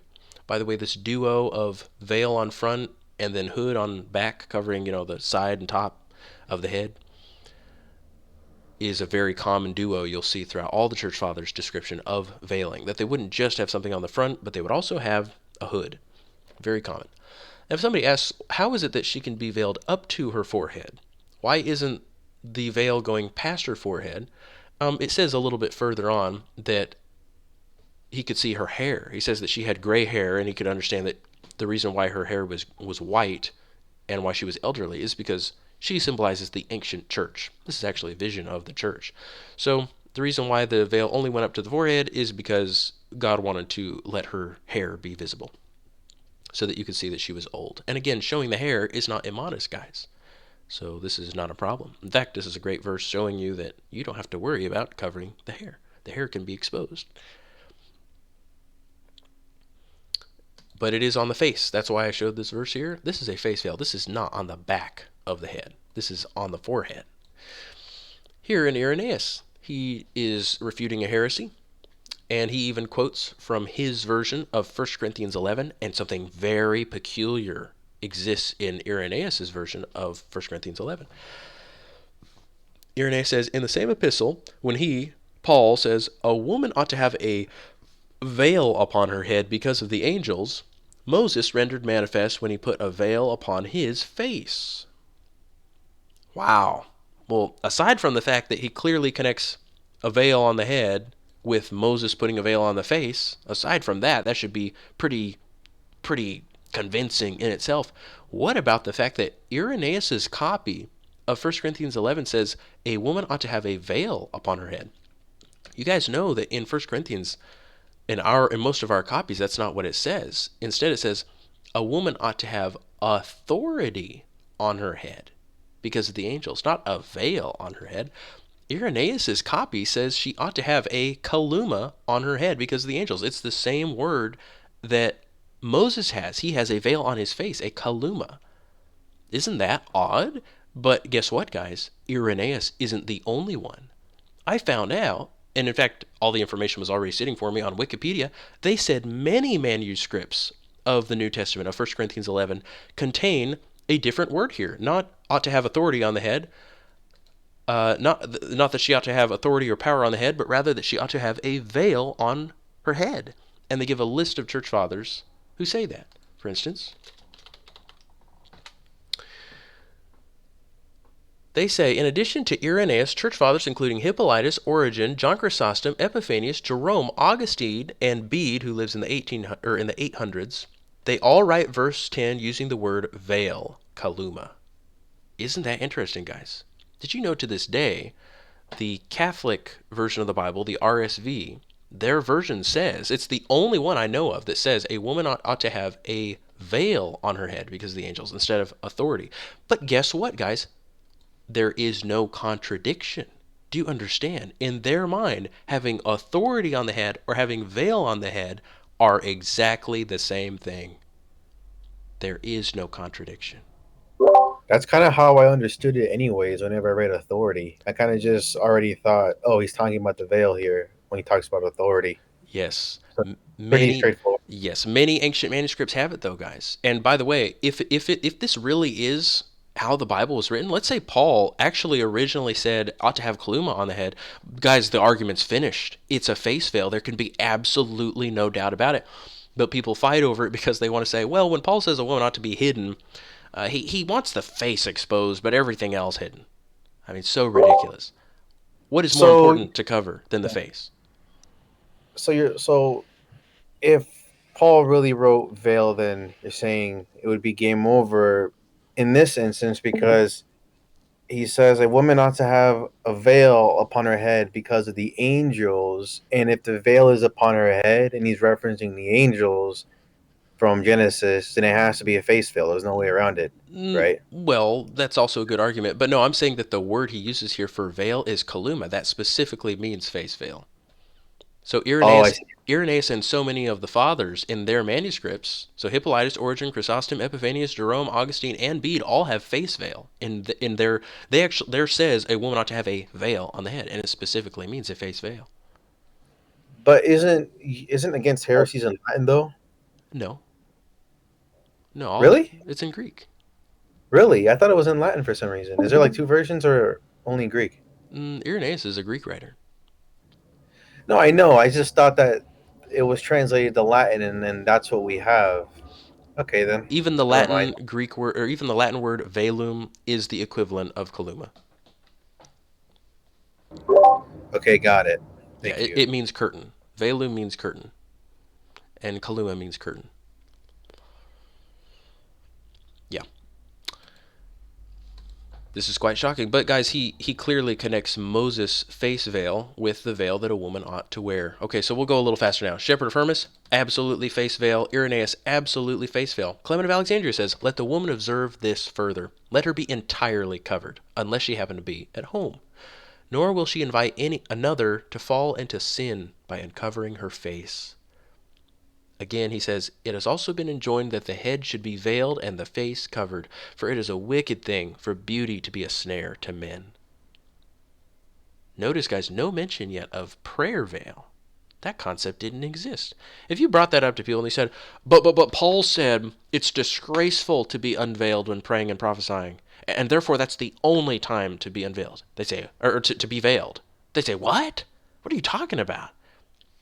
Why would you assume that's the only time to be veiled? Paul says, don't take off your veils when you're praying and prophesying.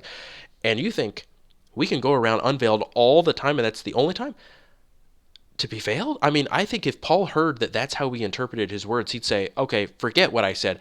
It'd be better for you guys to be veiled all the time and just have a short period of time where you're not veiled than for you to literally think that the only time to be veiled is when praying and prophesying. You've completely ruined the meaning of Paul. He's telling you to be modest. He's telling you don't follow this ridiculous practice of the Greeks where they unveil, the women unveil when they're doing the sacrifice, and the men veil themselves. Don't do that stupid thing. And you guys think you're only supposed to veil at the time of prayer. Oh my goodness. Satan has really messed us up. You guys see how important it is to have people help you understand the scriptures. Look at how far removed you are from ancient times. You don't even know what Paul is talking about.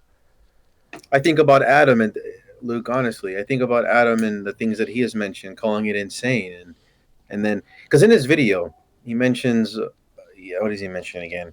He mentions there's some people out there who say that if you don't believe what the early Christians taught, that you're a heretic. One of these people is Ante-Nicene Christianity, and he says that since the early Christians believe that women must veil the face or cover everything, including the face, that if you don't believe that, that you're an immodest heretic. And then that's when he gets into. I listened to it so many times, I already remember what he said. And then he mentions they also believe that kissing at a wedding is a sin, and a whole bunch of other things that aren't found in the Bible. That's why I said that, because he mentions at the very end, and a bunch of other things that are not found in the Bible. So he's kind of implying that church fathers teach this, might not be in the Bible. Um, you guys teach it, but it's not in the Bible. But I mean, it's Well, there's a veil. The question is, what is it? And who has the authority to define what this veil is? Some guy who came 2,000 years later, or people living in the time period who speak the Greek language, who could see what the cultures are all practicing, and who can see what all the churches are practicing everywhere. Paul says that whatever they're doing, whatever Paul is commanding them to do, is being practiced in all the churches. And guess what, guys? We can look in those early centuries and see they all understand this verse to be referring to a face veil. All of them. And not just that the verse is referring to it, but just that this is what they've always been doing. The Jews have always been doing it. All the cultures have been doing it. So you'd have to come up with some kind of conspiracy theory that Paul is introducing some new thing when there's no indication of it in the churches. There's no change of practice in veiling in the churches. They've always been doing the same thing ever since ancient times. it's pretty strange to apply our present way of thinking upon the scripture and thinking he's talking about just the top and the sides. Because if that was, like you're mentioning, if that was the case, then it's like he's bringing a whole different custom in that would have been contrary to everything, all the people around, and the Greeks, the Romans, and everyone else. So yeah, And people are really imposing their 21st century ideas into the scripture. they are truly 21st century ideas because everybody knew this even until about 150 years ago. And maybe I'll get to that tonight. I will. I just got to zoom. So Tertullian also says, God bids you be veiled. I believe he does so for fear the heads of some should be seen. So perilous a face, then, ought to be hidden. For who will have the audacity to intrude with his eyes upon a shrouded face? What does shrouded mean again? A shroud is like when you take a big covering and you wrap it around something. You know the shroud of Turin, the big thing that covered Jesus' body? Yeah. Yeah. Here's Origen. He says, when he's talking about, and now Origen is talking about two things. He's not just talking about Solomon's wife here, but Origen primarily is talking about the church, an image of Christ's bride, his wife. He says, she, Christ's bride, and really, this is all wives, because remember, all of you women, you represent the church. He says, she walks thus veiled and covered, however, because she ought to have a power over her head because of the angels. And he says in her words, I show not my naked face to any save you only.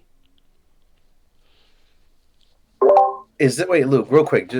Sorry, I keep talking, but does she actually say this, or is this No, he is talking what? about, he's giving his Origin- interpretation, and he's saying Okay, this is what she means. When she says, lest I have to go veiled by your companions, he says, she's saying, look, husband, I don't want to show my naked face to anybody else accidentally, so just tell me exactly where you're feeding the flock. So he's giving his explanation of what both the bride and the bridegroom mean when they're talking to each other. okay, thanks. Yes, and he clearly interprets it to be a face veil, no doubt about it. Here's Hippolytus. He says, and let all the women have their heads covered with an opaque cloth, not with a veil of thin linen, for this is not a true covering. Well, goodbye, all symbolic head coverers. They're almost all thin linen that you can see right through. It's all transparent. He's saying this is not a true covering. Now, guys, how could he say that if it's only a symbolic covering and not a covering that's meant to conceal, hide what's underneath? Obviously, it's meant to hide underneath. And you know what? Why didn't I include another verse in here? I gotta add one to the website right now. I need to add another one. I have one that I haven't added. He says, now Susanna was a very delicate woman. He's quoting from the scripture. Susanna was a very delicate woman. And he says, this does not mean that she had flashy ornaments on herself or eyes painted with various colors as Jezebel had. Rather, it means that she, Susanna, had the adornment of faith, chastity, and sanctity. Well, guys, the scriptures don't tell us much about Susanna's adornment. Did you know that? They tell us very little. They do tell us one thing, though, about Susanna's adornment. She was wearing a face veil. It's the only thing we know about Susanna's adornment. But that is what Hippolytus says. Here, I'll add this real quick here.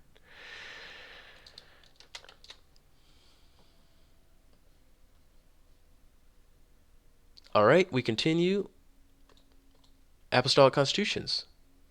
It says, when you are in the streets, cover your head, for by such a covering you will avoid being viewed of idle persons.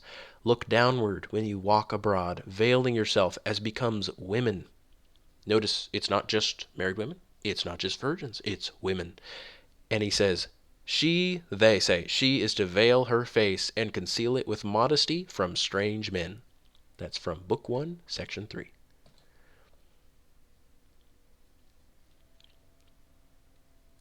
Again, Athanasius says, if you should now this is a book he wrote to a virgin.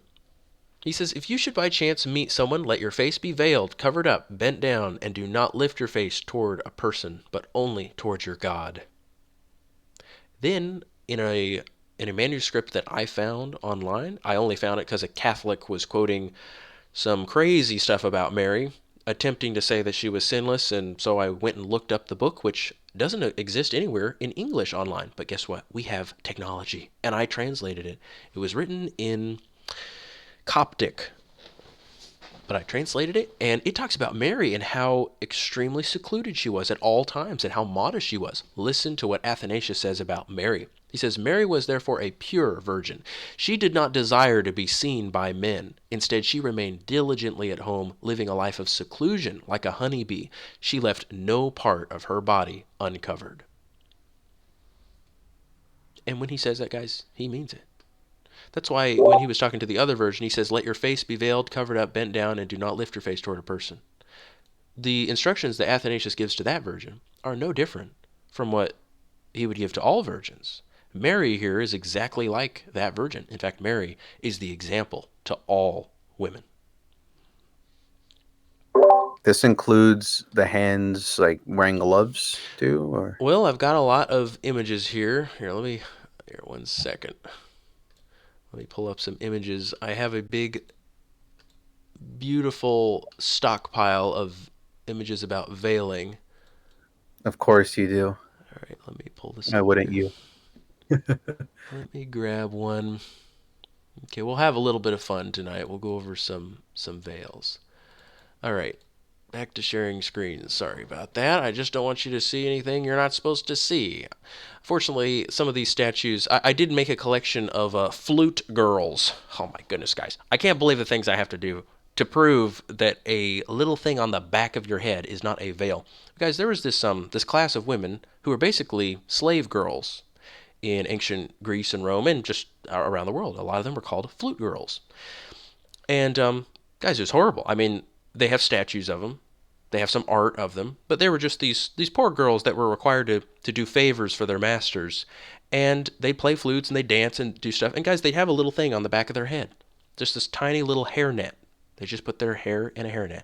And I'm going to show this. I'm going to blur as much as I can when I do show it in the video. But guys, absolutely nobody in ancient Greece or Rome or anywhere in the world would say that that woman, the flute girls, the servant girls, who have their hairs in hairnets, were veiled. Nobody would say that they were veiled. That was not considered a veil. And the thing that they're wearing, which I'll show later, it's exactly, literally, what the Amish and Mennonites wear. It was actually illegal for slaves or prostitutes to wear a full veil. They were required to always be unveiled. They had laws. If you caught a woman who was a prostitute veiling herself, then she was to be punished. So I use this as an example to show the flute girls with this thing. Nobody considered them veiled. I mean, if they were veiling, they'd be in huge trouble.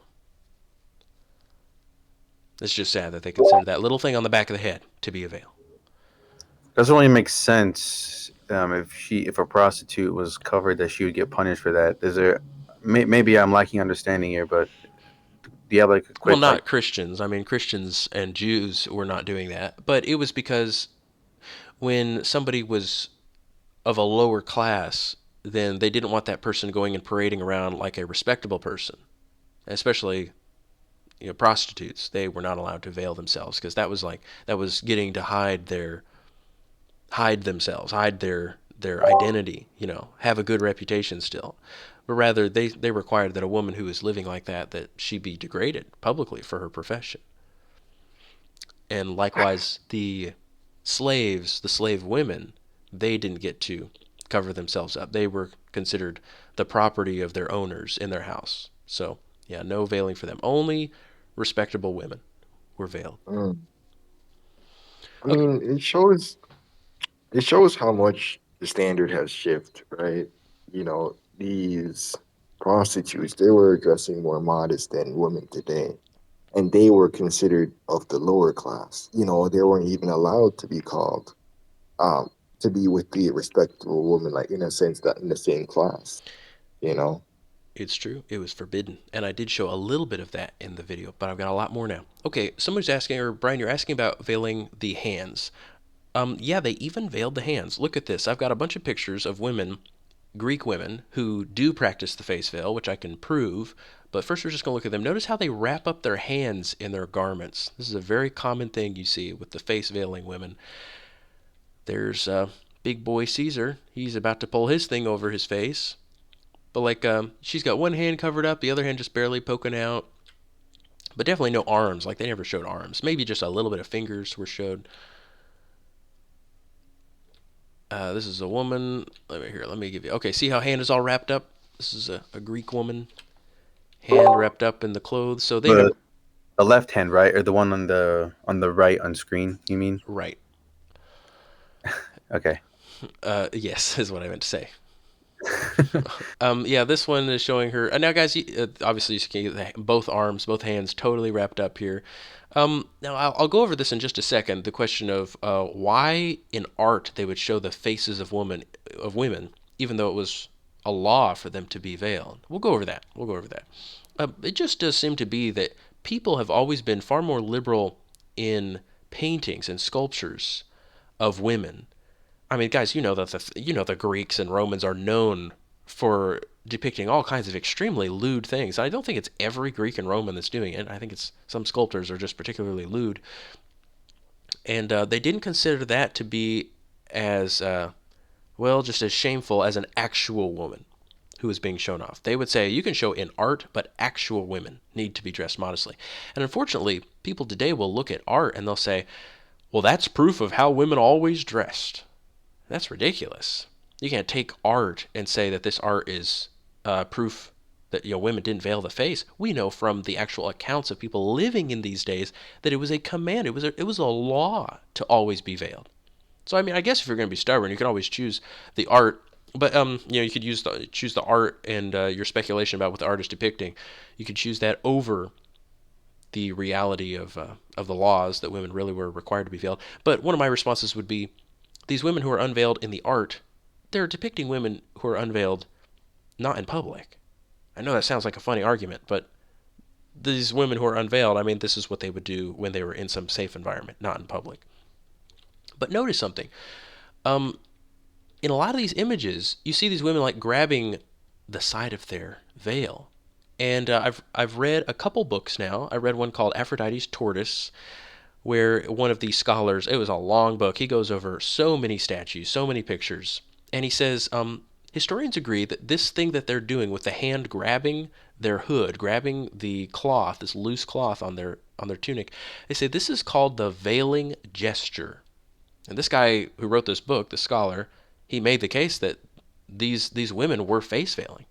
He says absolutely they're face veiling. The reason why they've got their hand up next to the clothing is because they're either unveiling, they're in the process of pulling it away from their face, or they're just about to lift it up over their mouth. And they call it the veiling gesture. Here, I'll go back through them. Notice how many of these in the pictures, it's not just a woman with her hands at her sides, but specifically she's got her arm up, her hand up next to her face, pulling the cloth either away from her face or toward her face in the process of veiling or unveiling. So this one not so much, but still, she's got her hand up like she's ready to go. If she needs to cover her face, she's going to do it fast. This one, that's totally veiling gesture. This one is veiling gesture. This one is absolutely veiling gesture. That's a man, but yeah, you can tell he's got enough to cover his face if he's ready to. This is veiling gesture. See how she's pulling it down or getting ready to pull it up. This is a sculpture that they found with her covering her mouth. This is veiling gesture. Guys, this is no coincidence that so many of them are doing this. This is veiling gesture. This is somewhat veiling gesture. Like she's ready. She's ready to go if she needs to. This is veiling gesture. Who can deny that? Not so much, but she's got the piece of cloth. She is ready to cover if she needs to. Again, same with this one. These are some statues I found. There's the old Caesar. That's somewhat veiling gesture. She's primed and ready. There's another Caesar. Again, ready to cover the face. And that's absolutely veiling gesture. She just pulled it off. So people will think, oh, look, they got their faces veiled. No, get your head in the right place. These are statues of women in private settings. This is not how women would walk in the streets. But if you want to see what kephales means when you drape something over your head, they've got statues of that, like this. This is what it means. Not necessarily your chin or mouth covered, but this is what men would do when they were getting ready to do sacrifices. And it's also what women would do. So you see how a hood can actually cover the face if it's loose enough and you pull it forward enough. Yeah, we'll go over that in the big veiling video. I actually have even more images here. Where have I got all my images? Like, look at this, guys. Veiling gesture. You see? So many of them. Why would anybody think that this is only for the back of the head? It's a wrap. It's a mantle that you wrap around your face. But after I read these quotes, I'm going to show you what the Greeks say about face veiling, because they're just as explicit about it as the church fathers. So Athanasius says face veil. John Chrysostom says, Paul, however, requires something more of women, that they adorn themselves in modest apparel with shamefacedness. But what is this modest apparel? Such attire as covers them completely. He signifies that not at the time of prayer only, but also continually she ought to be covered. For he said not merely covered, but covered over, meaning that she be carefully wrapped up on every side. Any doubt that that's a face veil? I actually have some more. I have another face veil quote from Chrysostom, but it's not here. Here's Ambrose. He says, "Was it a small sign of modesty that when Rebekah came to wed Isaac and saw her bridegroom, she took a veil that she might not be seen before they were united?" Again, he says, "Let custom itself teach us. A woman covers her face with a veil for this reason, that in public her modesty may be safe. But if she cover her head with a veil, that she may not accidentally see or be seen, for when the head is veiled, the face is hidden, how much more ought she to cover herself with the veil of modesty, so as even in public to have her own secret place?" Here's Gregory of Nazianzus. He says, "Adorn your head by covering it." Again, this is another instruction to a woman, a Christian woman.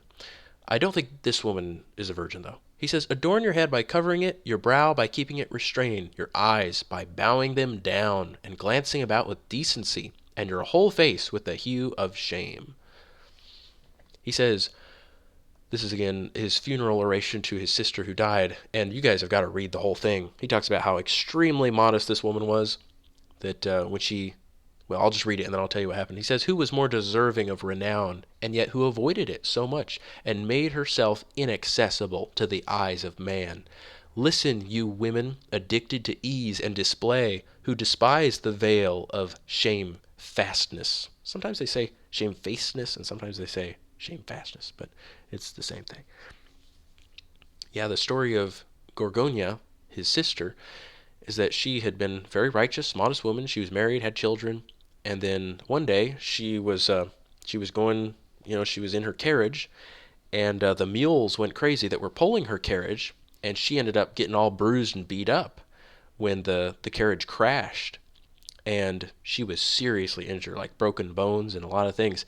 And they rushed her to a place and laid her down. And they said, "Get the doctor," and they ended up putting her in a bed. And they said, "All right, doctor, come fix her." And the doctor said, "All right, Gorgonia, I got to see what's wrong with you." She said, "No, no, no, no, no, no. I have never shown myself to a man before. You're not going to fix me." He said, "Gorgonia, what are you talking about? You're going to die. I'm afraid we have to, get your clothes off and fix you here." And she said, "I'm going to die right here then. I'm never going to take off my clothes in front of a man." She wouldn't unveil anything, not even in an emergency. And that's why Gregory says this woman was something else. She is not required by God to do that. In an emergency, you can get yourself fixed. But she said, I'm actually not going to do that. I'm just going to go ahead and die here. It's fine. I value my modesty so much that I will not compromise ever. So she accrued greater fame for that, and credit from God. So Cyril, also in the 300, says, "The veiling of your face is to foster recollection, lest a roving eye," meaning like a wandering eye, "make your heart also stray. But the veiling of the eyes does not hinder the ears from receiving salvation." Basil says, this is an event he describes in the 300s of some bad women who had gone, very much like the pagans, to offer some respects at the tombs of the martyrs. He says, "Dissolute women, having forgotten the fear of God and scorned the eternal fire, have cast off the yoke of Christ's bondage. They have thrown off the veils of modesty from their heads, despised God, and disregarded his angels. They have shamelessly exposed themselves to the eyes of men." Rufinus, also in the 300s, says, he quotes a story where a mother and her daughters had been captured, and they were about to be thrown into a brothel and turned into prostitutes against their will. And the mother said to her daughters, "Are these limbs, then, which the common air itself has hardly known, to be prostituted in the common brothels?" So she says her limbs have hardly even been known by the common air. So that tells you they've been covered up completely in public. Rufinus also gives this story. He says, "At the same time, he saw some common woman come bursting out of her house with such haste and speed that she paused neither to close the door nor to cover herself properly as women should." Jerome, yes, someone want to say something? I was going to mention, I think I've asked this before, but I know that Sirach says in chapter 9 to not look at beauty belonging to another, like not stumbling by looking at another woman. But I'm thinking, like, if most women were veiled or women were veiled, then in his time, then why did he write that? You just read it. At What? At the same time, he saw some common woman come bursting out of her house with such haste and speed that she paused neither to close the door nor to cover herself properly as women should. So, Brian, did you know that it is illegal to murder people? Wow. I mean, did you know that? Yes. There are laws that require these things. Wow. But like if there are laws that require, it's see how silly of a question that is, like to say, if women really were veiling themselves, why are they like saying don't look at the beauty of women? Well, obviously because human beings have free will and some women No, don't cover themselves. I'm not saying that. I'm not saying that as an objection. I'm just bringing up the verse and just wondering why that's there with all this in mind. That's not because I disagree or anything. I see, but it really is a silly thing to say, to ask, why are we commanded not to look at women's beauty if women are commanded to veil? Well, it's women obviously should veil and not show off their beauty, but some women are bad. Some women either are careless and they show their beauty through not paying attention, or they actually deliberately flaunt it, like a prostitute standing at the gate of a city. Like in Proverbs, we're commanded, be careful of those prostitutes. Be careful of adulterous women who leave their husbands and try to seduce you. Yes, there are women like that. Even women who would veil normally, they would sometimes lift it up to be seen. That book that you had, Luke, that you showed me about was talking about that at the beginning. It had like accounts of like a man who had like a female servant or something like that, who would like go down when she was walking down the stairs, and she would like uncover the face part when she was walking down the stairs or Yes, she was something. peeking out. Yes, I've got the Greek ones. I'll give all the Greek quotes in just a moment. I'm doing the last one on my list here. I have way more, but I stopped at Jerome because, I mean, what are we? If I failed to have quotes from the 500s, are we going to throw out this custom? No, I think it's overkill by the time we get to the 400s. Jerome says to a woman, again, giving her advice about what kind of other women she should hang out with. He says, you should choose for your companions staid and serious women, particularly widows and virgins, persons of approved conversation, of few words, and of a holy modesty, who veils all of her face except her eyes, and only uses these to find her way. So he's saying she doesn't go staring at other people. She just moves. Again, another letter. This time he's writing to a virgin. He says, go not from home, nor visit the daughters of a strange land, quoting Genesis. He says, Jesus is jealous. He does not choose that your face should be seen of others. And Jerome also, speaking of some women who are not veiling, he says, they go about with heads uncovered in defiance of the apostles' command. And Jerome's version of a veil, guys, is a veil that covers everything except the eyes, just like everybody else. So that's Jerome, Rufinus, Basil, Cyril, Gregory, 6, 7, 8, 9, 10, 11, 12, 13, 14, 15. How many people do we need to have? Some of the church fathers say you never need to quote more than 10 people to establish a doctrine. But, you know what? In the scriptures, we're told to go with what is natural. And everybody should have the question, was everybody in the whole world doing this? Were the Jews also doing this even at the time of Christ? And the answer is yes. The Jews had laws that women were to be veiled. In the Talmud, one of the reasons for a divorce, one of the justifications a man could invoke to divorce his wife was that she went out of the house without veiling her face.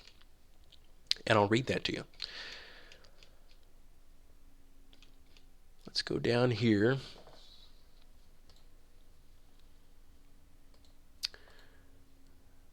I think I'll open this. We'll edit things if we need to. Okay. Okay, we've gone through many church fathers. Now we're going to go to Jesus. Jesus says in Matthew 5:20, for I tell you, unless your righteousness surpasses that of the scribes and Pharisees, you will never enter the kingdom of heaven. So, the first question that should be on your mind is, did the Pharisees have a law that women must veil their face? Well, Philo, in one of his commentaries, goes over this exact same story about how in the Old Testament, the priest shall take the barley loaf and offer it to the woman, and shall take away from her the headdress on her head, that she may be judged with her head bare, and deprived of the symbol of modesty, which all those women are accustomed to wear who are completely blameless. So understand, modesty is what it is. Has nothing to do with a symbolic prayer cap. And it's a headdress. If anybody ever tells you this means, loosening a woman's hair or something like that, that is not what this is talking about. She is wearing an external headdress. Were you going to say something, Brian?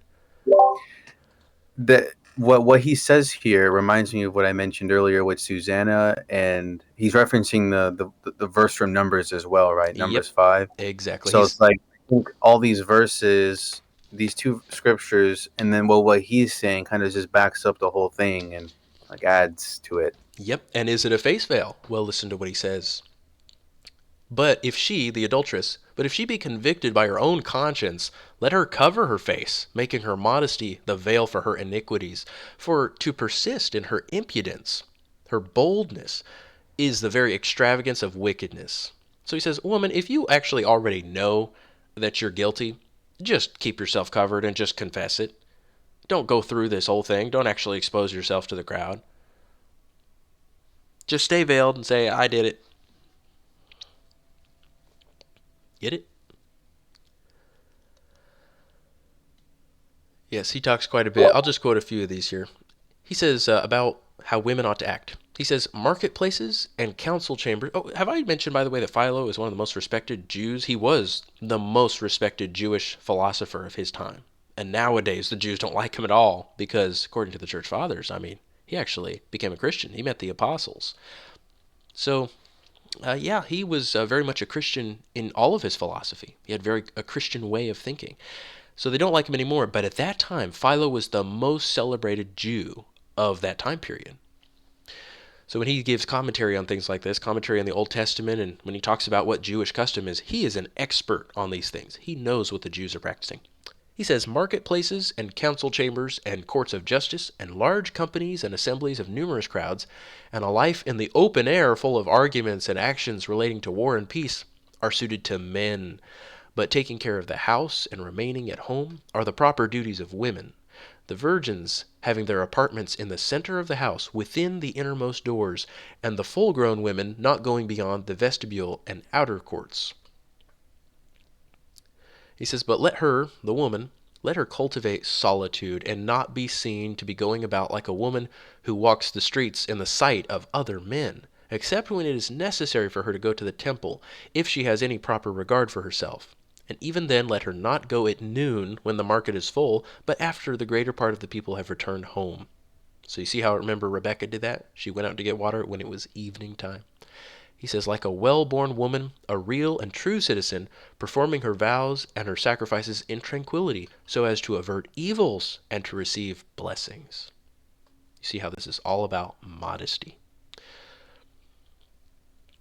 And I found another little quote, but there are many. He wrote a book against this man Flaccus. He says, their wives who were shut up and who did not actually come forth out of their inner chambers, and their virgins who were kept in the strictest privacy, shunning the eyes of men, even of those who were their nearest relations, out of modesty, were now alarmed at being displayed to the public gaze, not only of persons who were no relations to them, but even of common soldiers.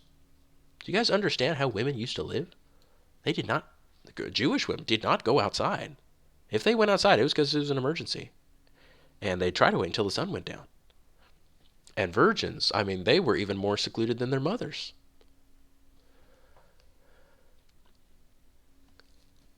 Josephus says a few things about it too, but I'd like to find a few more quotes from him. I'll just keep going. Here's Jewish tradition. This is from the Talmud. Forgive me for quoting from the Talmud, but this is their tradition. This is some of their very earliest traditions. And the Mishnah, that means the oral tradition, stated, and who is considered a woman who violates the precepts of Jewish women? One who goes out and her head is uncovered. And the Gemara asks, the prohibition against a woman going out with her head uncovered is not merely a custom of Jewish women, Rather, it is by Torah law, as it is written with regard to a woman suspected by her husband of having been unfaithful, and he shall uncover the head of the woman. And the school of Rabbi Yishmael taught, from here there is a warning to Jewish women not to go out with an uncovered head, since if the Torah states that a woman suspected of adultery must have her head uncovered, this indicates that a married woman must generally cover her head. And again, that would go for even unmarried women. In fact, guys, they were even stricter with virgins than they were with the married women. Virgins were utterly secluded. I mean, even veiling was not something that a virgin practiced very much because she just didn't even go outside. But if she went outside, she was veiled. Here is again the Talmud. He says, even if her head is covered by her basket, this is also prohibited. She requires a substantial head covering. Wow. Try telling that to a Mennonite or somebody. Hey, pick up a basket and put it on top of your head. That's not sufficient, according to the Jews. Remember what Jesus said? Unless your righteousness surpasses that of the scribes and Pharisees, you'll never enter heaven. Well, this was the practice of the Jews, the Christians, everybody around the world. We're about to get into some more of that. Here he says, most women are not careful to cover their heads completely inside of their own courtyards. He says, although these places are not considered public areas, strangers may still be present in them. Guys, remember we had the call the other day about how people used to make their houses a lot differently? People used to have properties that would have a wall around the house or houses. And here in the Talmud, they're saying, look, women, even if you haven't left the wall, even if you haven't left the outer courtyard, you should still be veiled in the outer courtyard, which is gated. You should still be veiled even in there because people sometimes, they will come through the gate and they'll come and knock on the door of your house. And they're saying, so don't be risky about this. Even be veiled in your own courtyard on your property. That's how strict they were about it. And they say most of our women, they're not careful to veil themselves in their own courtyards, and they're being critical of that. Wow, strict. Okay, here's a book written by a man named Joachim Jeremias. He wrote a book called Jerusalem in the Times of Jesus, and he wrote this in the 1900s, 1969 is when it was published. And he quotes the Talmud a lot in here to prove his point. But this is what he says. He talks about what the customs were for women in the times of Jesus. That's what this whole book is dedicated to. Jerusalem in the time of Jesus. He says, Eastern women take no part in public life. This was true of Judaism in the time of Jesus, in all cases where Jewish families faithfully observed the law. When the Jewess of Jerusalem left her house, her face was hidden by an arrangement of 2 head veils, a headband on the forehead with bands to the chin, and a hairnet with ribbons and knots so that her features could not be recognized. I want to point out, guys, that her hairnet is separate from the veil that covers her face. See, nowadays they say, I got a little hairnet on the back of my face, I'm veiled. What? Nobody considered that a veil. He says it was said that once, for example, a chief priest in Jerusalem did not recognize his own mother when he had to carry out against her the prescribed process for a woman suspected of adultery. You catch that, guys? A priest was holding a trial and didn't realize that the woman in front of him was his own mother because he couldn't recognize her. She was veiled. He says any woman who went out without this headdress, i.e. without her face being hidden, he wrote this, guys, not me, committed such an offense against good taste that her husband had the right and indeed the duty to put her away from him and was under no obligation to pay the sum of money to which, on divorce, the woman had a right by virtue of the marriage contract. There were even women so strict that they did not once uncover their head in the house, women like Kimhit, who, it was said, saw 7 of her sons admitted to the high priesthood, which was regarded as divine reward for her extreme propriety. And it says that some men asked her, how did you end up getting 6 of your sons admitted to the priesthood, to the high priesthood? What did you do? Why did God bless you so much? And her response was, she said, may it befall me, may bad things befall me if the beams of my house have ever seen the hair of my head. So she says even in her house, she was veiled. Now these people are so confused when they read this. They say, oh, the hair needs to be covered because she said the beams of my house haven't even seen my hair. Guys, don't you understand what she's saying? Don't you see the joke here? When Jesus says, not a hair of your head will perish. You're not supposed to take that as like the most important part of your entire body. Like, my hair, oh, thank you, Jesus, for saving my hair. And no, he's saying not even the tiniest thing will perish. And that's what this woman means. She says, nothing on my body is visible, not even in my house. The beams of my house haven't even seen the hair on my head. The hair itself is a covering. You don't even have to cover that part. But I even cover my hair. I cover everything. You see? Okay, here's Greece. Anybody have any questions before I just read the red parts in the Greek section?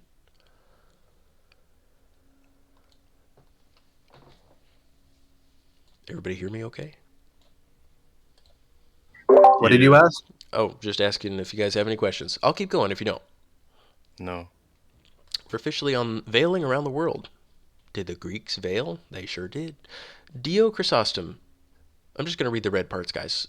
This is a historian living from 40 AD to 120. So he's alive during the time of the apostles. He says, and yet many of the customs still in force reveal in one way or another the sobriety and severity of deportment of those earlier days. Among these is the convention regarding feminine attire, a convention which prescribes that women should be so arrayed and should so deport themselves when in the street that nobody could see any part of them, neither of the face nor of the rest of the body, and that they themselves might not see anything off the road. And he goes on to say, therefore, while they have their faces covered as they walk, they have their soul uncovered because they hear wicked things on the street, blah, blah, blah. So clearly, face veil. This is a Greek. And he says this is a custom that has prevailed even until their times. And he's complaining, by the way. He says that people have really slacked off on following the old ancient customs that they ought to be following. But he says, yet, even though so many customs have disappeared, yet, nevertheless, he says, among those conventions is the one regarding feminine attire. He says this one has not ever passed away. The women should so deport themselves that nobody could see any part of them, not of the face or anything else. Here's Valerius Maximus, also living in the 1st century, around the time of Jesus and the apostles. He says, terrible also was the matrimonial, meaning the marriage, the matrimonial frown of Sulpicius Gallus, who divorced his wife because he understood that she went abroad with her head unveiled. A rigid sentence, and yet there was some reason for it. For the law, said he, confines you to have no other judges of your beauty but my eyes. For these adorn yourself, be fair only to these, and believe their judgment. The farther side of you, where it was needless, must of necessity be suspicious and criminal. So he's saying she had been caught leaving home, being far away, and it turned out she was unveiled, and so he divorced her. That's the same thing that a lot of the Jews would do. If their wife was caught unveiled outside of the house, they considered her to be showing off her beauty to other people. That's why he says, hey, the law, Roman law, requires that you have no other judges of your beauty but my eyes. This is a face veil, guys. Here's Menander. This is 300 years before Christ.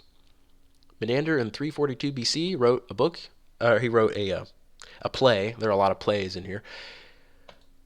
And one of the guys in the play, he's trying to get a woman to fall in love with him. He says, she'll be shy now when we enter. They're actually going to come into her house. She'll be shy now when we enter. That, of course, I may assume. Cover up her face. 'Tis custom.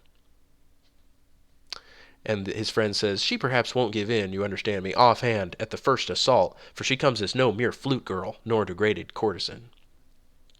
So he's saying, yeah, she's not one of those girls that'll just let you look at her. She's going to cover her face. Here's Euripides in 400 years before Christ. This is 424 BC.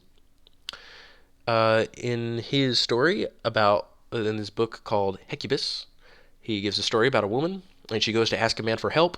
She says, Polymestor, I'm holden in such wretched plight that I blush to meet your eye, for my present evil case makes me ashamed to face you who did see me in happier days, and I cannot look on you with unfaltering gaze. And don't think it ill will on my part, Polymestor. There's another cause as well. I mean the custom which forbids women to meet men's gaze. So she knows she has to look down. She cannot look this guy in the eye. Guys, that was the universal custom. All women practiced that. They did not look a man in the eye. They practiced shamefacedness. That is exactly what Paul is upholding, guys. You see, he is not inventing anything new. Here's another book also written by Euripides, called Hippolytus. And Phaedra says to her nurse, "Lift my body, raise my head." Oh, by the way, as you guys know, I already said this in the Big Veil video, but this woman had fallen in love with a man, and she's about to go chase after him and get him to fall in love with her because he's leaving. And she says to her nurse, "Lift my body, raise my head. O handmaids, lift my arms, my shapely arms. The tire on my head," meaning the big headdress, "is too heavy for me to wear. Away with it, and let my tresses over my shoulders fall." And her nurse says, "My child, what wild speech is this? Oh, say not such things in public. Wild whirling words of frenzy bred." And Phaedra says, "Ah me, alas, what have I done? Whither have I strayed? My sense is leaving. Mad, mad, stricken by some demon's curse. Woe is me. Cover my head again, nurse. Shame fills me for the words I have spoken. Hide me then." And so she says, "Hide me." Guys, it's a whole headdress that hides her. She wanted to go off and just show off her beauty to this guy and chase him down. Here's Homer. He talks about Penelope coming down the stairs, drawing her glistening veil across her cheeks. Again, he says, "Her eyes were then shrouded as with the darkness of night, and she fell fainting backwards. She tore the attiring from her head and flung it from her, the frontlet and net with its plaited band and the veil." You see how multiple parts to these veils? The hairnet is not the veil, guys. Nobody considered a hairnet to be a veil. But yeah, the frontlet and net with plaited band and the veil. Yeah, there you go. Veil. Whole head. Here's Plutarch writing. Oh, and by the way, that was Homer in the 700s. Here's Plutarch. Again, 1st and 2nd century. He's writing in 1st and 2nd century. AD. And he gives the story of why in Chalcedon, why there was, it was well known that a bunch of the women there did this weird thing. They would only veil one side of their face. And so somebody was asking. He's writing a book called The Roman and Greek Questions. So they're going to ask, what's up with all these weird practices in Rome and Greek? And he gives the ancient explanations, or the origins. So they may ask, why is it the custom for the women at Chalcedon, whenever they encounter strange men, and especially officials, to veil only one cheek? And he says, well, they were involved in a huge war. The men all died off. And he says, but those women who were left behind, who preferred to have no husbands at all rather than a marriage with, the people who had invaded, or just with a slave who still survived, they themselves conducted whatever business they needed to transact with the judges or the officials, drawing aside one part of the veil that covered their faces. And the married women, for very shame, followed the example of these, who they felt were better than themselves, and also changed to a similar custom. So this was weird that these women in Chalcedon were only veiling half the face, and the reason why they were doing it is because their husbands were all dead. And here's another one. This is from the Sayings of the Spartans. He records that when someone inquired of King Charillus why they took their girls into public places unveiled, but their married women veiled, he said, because the girls have to find husbands, and the married women have to keep to those who have them. So in Sparta, they're doing this weird thing where they would let their virgins be seen unveiled. And notice how it's being asked. See, guys, Plutarch wrote this book because he's answering this question about this weird thing the Spartans are doing. Why are the virgins allowed to go unveiled? You see, guys, that wasn't common. They veiled their virgins all around. But in Sparta, it was weird. Guys, Sparta had some weird stuff. They let the women, train for war and, exercise naked with men and do all kinds of outrageous things. So don't think that's the only thing that Sparta was known for. They were a crazy society. Again, here's Plutarch, the Romain Questions. He says, now more ordinary it is with women to go abroad with their heads veiled and covered, and likewise with men to be discovered and bareheaded, etc., etc. He gives a story about Theano. He says, Theano, in throwing on her mantle veil, exposed her forearm. Somebody exclaimed, a lovely forearm, and she replied, but not for the public. And he says, Phidias made a statue of Aphrodite at Elis with one foot on a tortoise, as a symbol that women should stay at home and be silent. For the wife ought only to speak either to her husband or by her husband, not being vexed if, like a flute player, she speaks more decorously by another mouthpiece. Isn't that exactly what Paul says? She's to be silent. If she has any questions, she asks her husband at home. She doesn't speak in church. She doesn't ask any questions in church.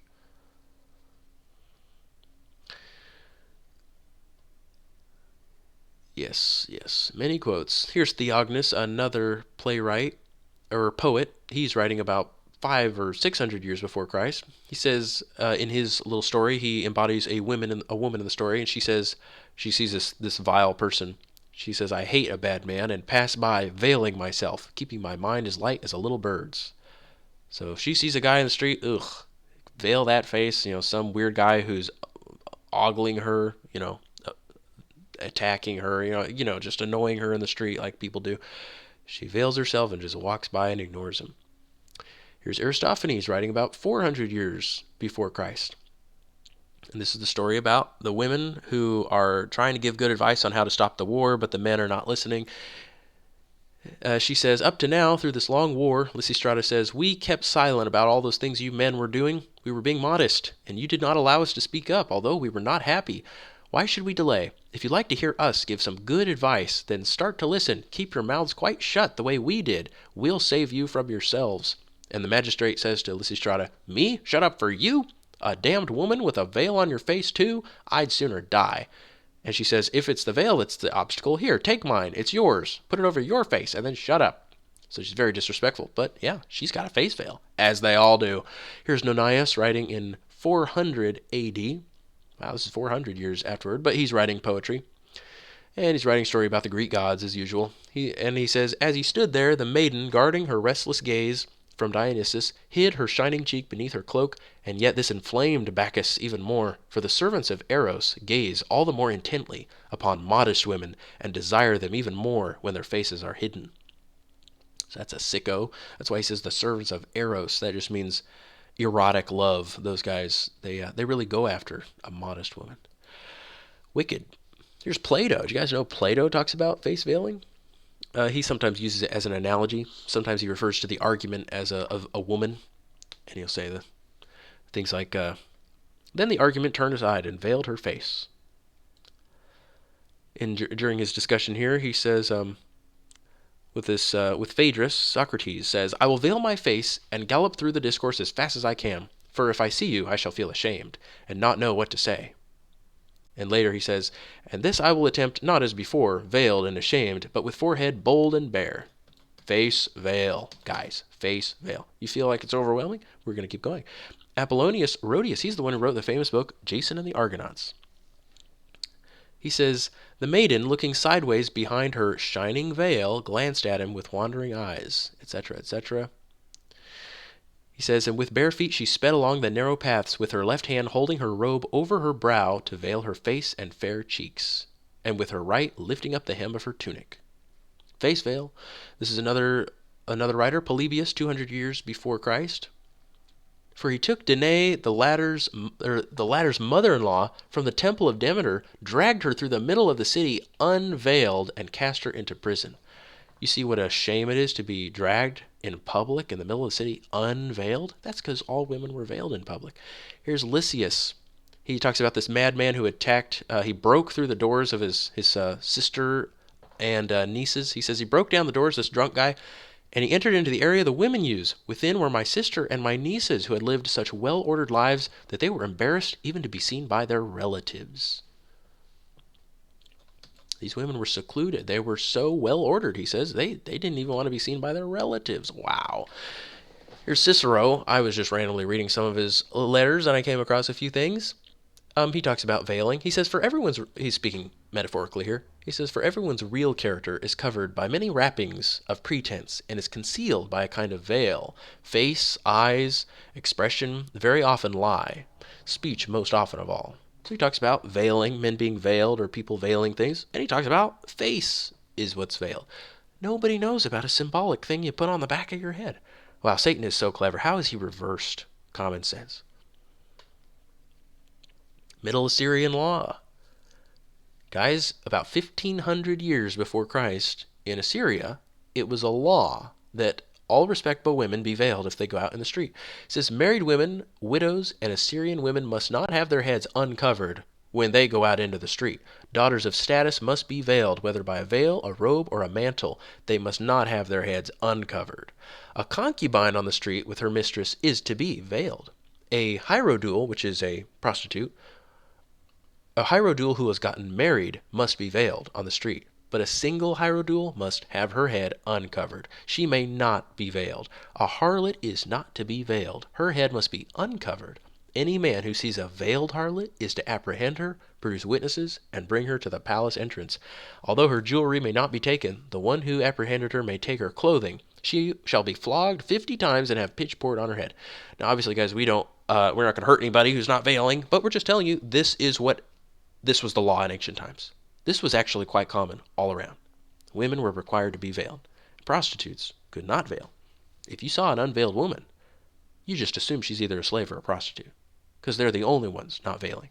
And if anybody doubts whether this is a face veil, well, the translator left a little note where I found this. They say the covering of the head does not refer to a hat or bonnet, but means that women must conceal their entire head by a drapery, as is still the custom in parts of Syria and in Tunisia, Algeria, and Morocco. That's a full headdress, face veil included. I have books. I looked up some of the oldest books written in Persia. This one's written in 100 AD. This one's written in 1000 AD. So, 1,000 years apart, 900 years apart. I just found it interesting that all throughout these ancient books in Persia, they are constantly talking about face veiling. The face of Viz came out from behind the veil, and Raymond's heart became its slave at one glance. So he says the wind fluttered, and he accidentally saw her face, and then he fell in love with her instantly. And it was an accident. Raymond rent the veil of shame, for his dear soul was hot within him. Blah, blah, blah, blah, blah. I won't read this. It's a very romantic book, but yeah, it's a very ancient, 2,000-year-old Persian epic. And the women are veiled. Their faces are veiled. Here's one written in 1000 AD, same thing. And veiled women met with them, and she was veiled that none might behold her beauty. And a woman whose beauty was veiled came after her, blah, blah, blah. She says, I am Tamina, the daughter of King blah blah blah. She says, none of the princes of this earth are worthy of my hand, neither has any man seen me unveiled. Blah blah blah blah blah blah blah blah.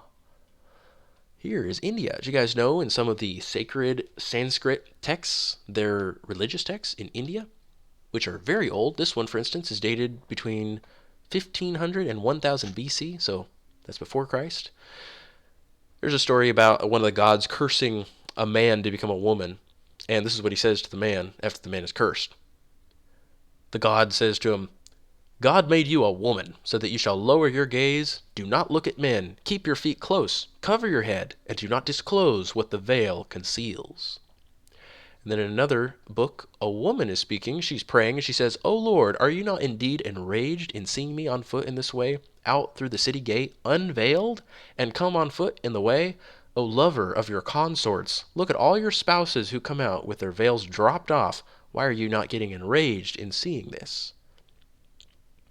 Again, this is for modesty, not as some kind of prayer thing. It's universal, all around. This one's written in 90 AD.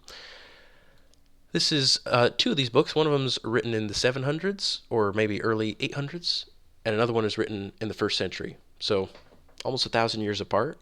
And I included these two. These are from China. These are two of the most famous books. For instance, this one is called Instruction for Chinese Women and Girls. It was translated in 1900 by a Christian missionary who visited China, and she saw books on the table and on the shelves that Chinese women were reading. And she thought, I would like to translate some of these to English, and I'd like to see what kind of books the Chinese are reading and what kind of books they're giving to their children to read. So she translated. This is one of the first books that this wife of a missionary translated into English. It was a book called Instruction for Chinese Women and Girls. This is what it says. Fully understand. Guys, I kid you not, they had this in the 1900s. It was translated in 1900. That's how recently this stuff disappeared. Fully understand, boys and girls must not be together. With outside business, you have no concern. Therefore, go not beyond the court. See, guys, how they have a courtyard, just like in ancient times? That was very common. If it is necessary to go outside, exhibit not your form, but screen your face with a fan or veil. To men who are not with you related, you may not speak. With women and girls of not careful conduct, you may not associate. Following virtue, decorum, and uprightness, you so accomplish the end of your being. So, face veiling in China in 1900. or 90 AD. Well, 700 years later, a woman who's actually asked by the emperor to write a book to help women be, decent and have good relations with their husbands and their children and just keep society going. This woman was hired to write a book all about how women should behave. And it became actually law for women to read this book. It was written in the 1300s, but it was actually a required reading until the 1300s. So for 600 years, guys, this book was being read by women in China. And who knows what they had after that. We just know for sure that this was required reading from 700s to 1300s.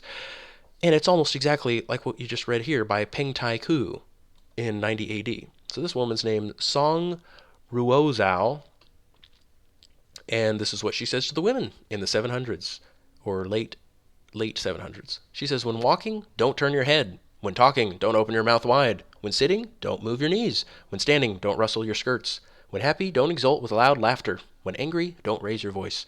The inner and outer quarters are each distinct. The sexes should be segregated.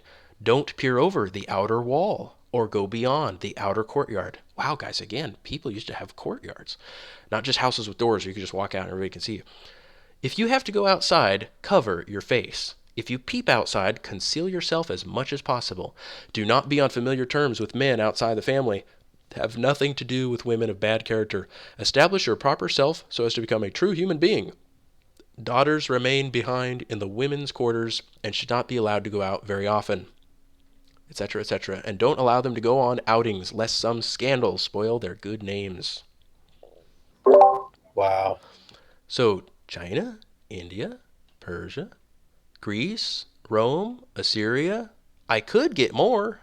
What stubborn person would require it, though? It's all over North Africa. It's all over Europe. It's all over Asia. But I have some more. Maybe I'll share some more. Let me show you something quite amazing.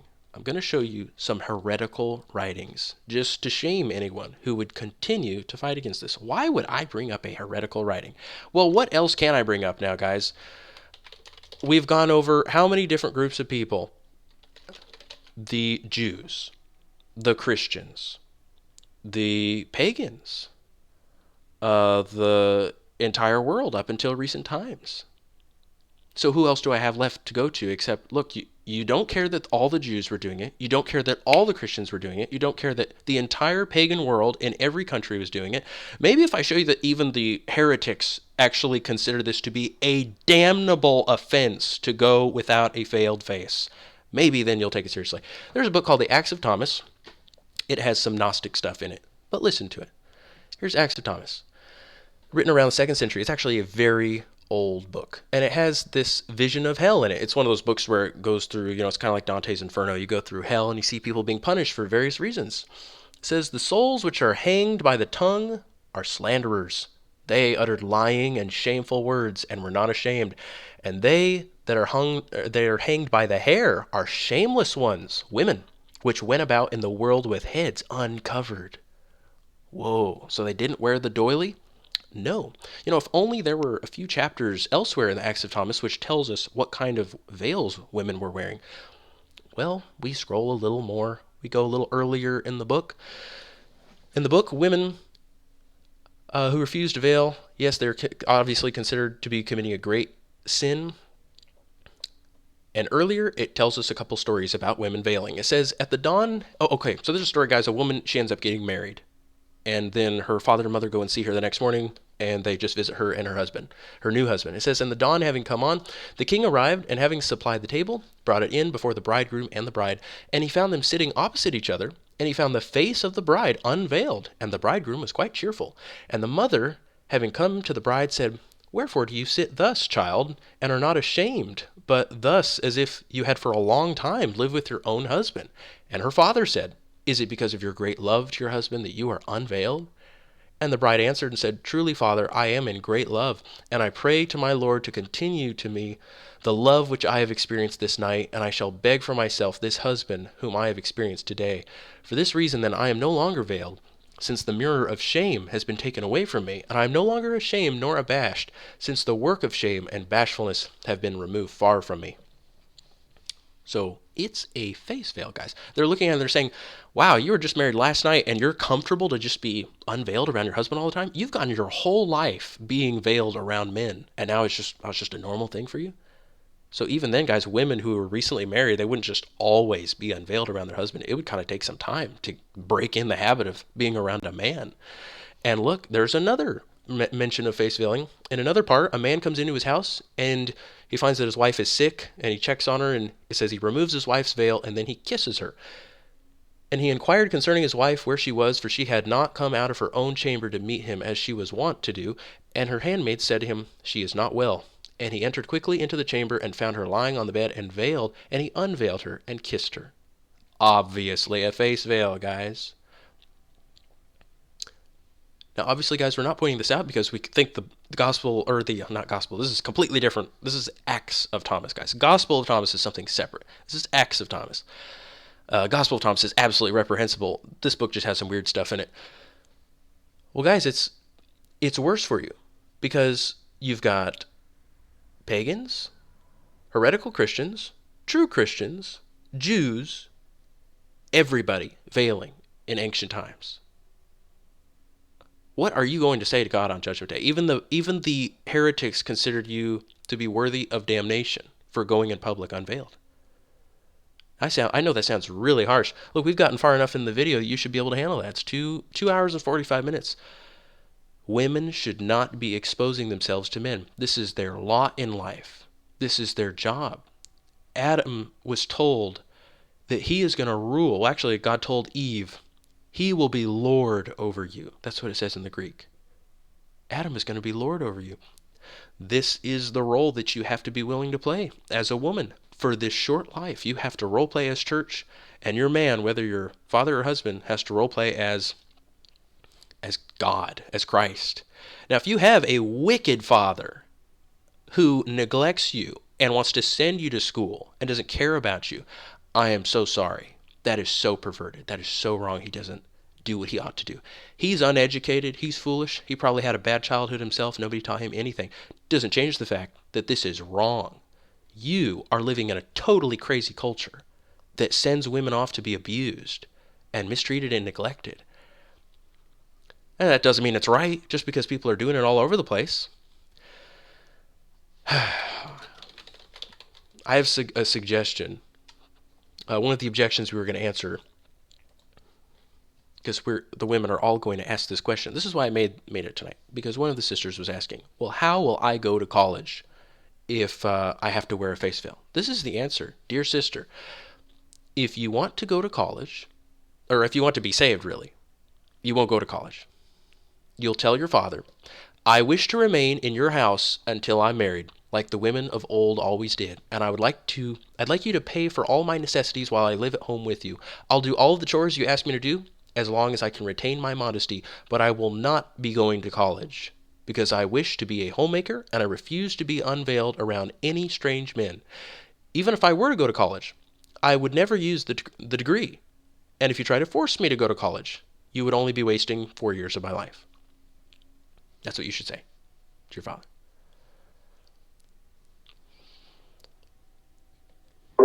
That'll be some self-denial that she'll have to do But to have to do that. yes, but they're asking, and that's the answer. Now, if you say, I can't do it, they are pressuring me into going to college. They're saying you have to go to college or we're going to kick you out. Tell us then. We'll do what we can to help you. I mean, I pray God will give us a way to help you. But you asked and we're answering. This is the answer. God has given a law. Women are to be modest. They have a special lot in life. Okay, now it is 11:40. Do I have time to read some quotes from people from the 1500s to the 1900s? Look, you guys can go to bed. I'll just keep recording. You guys do not have to stay up so late. Some of you guys got to go to work.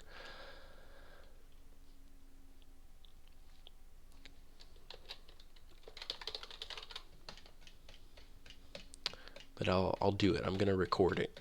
I'm going to record me reading 50 commentaries from the 1500s to the 1900s, all confirming this is a face veil. It will take me just a second to scroll through all these. I'm only going to read the red and purple parts, guys.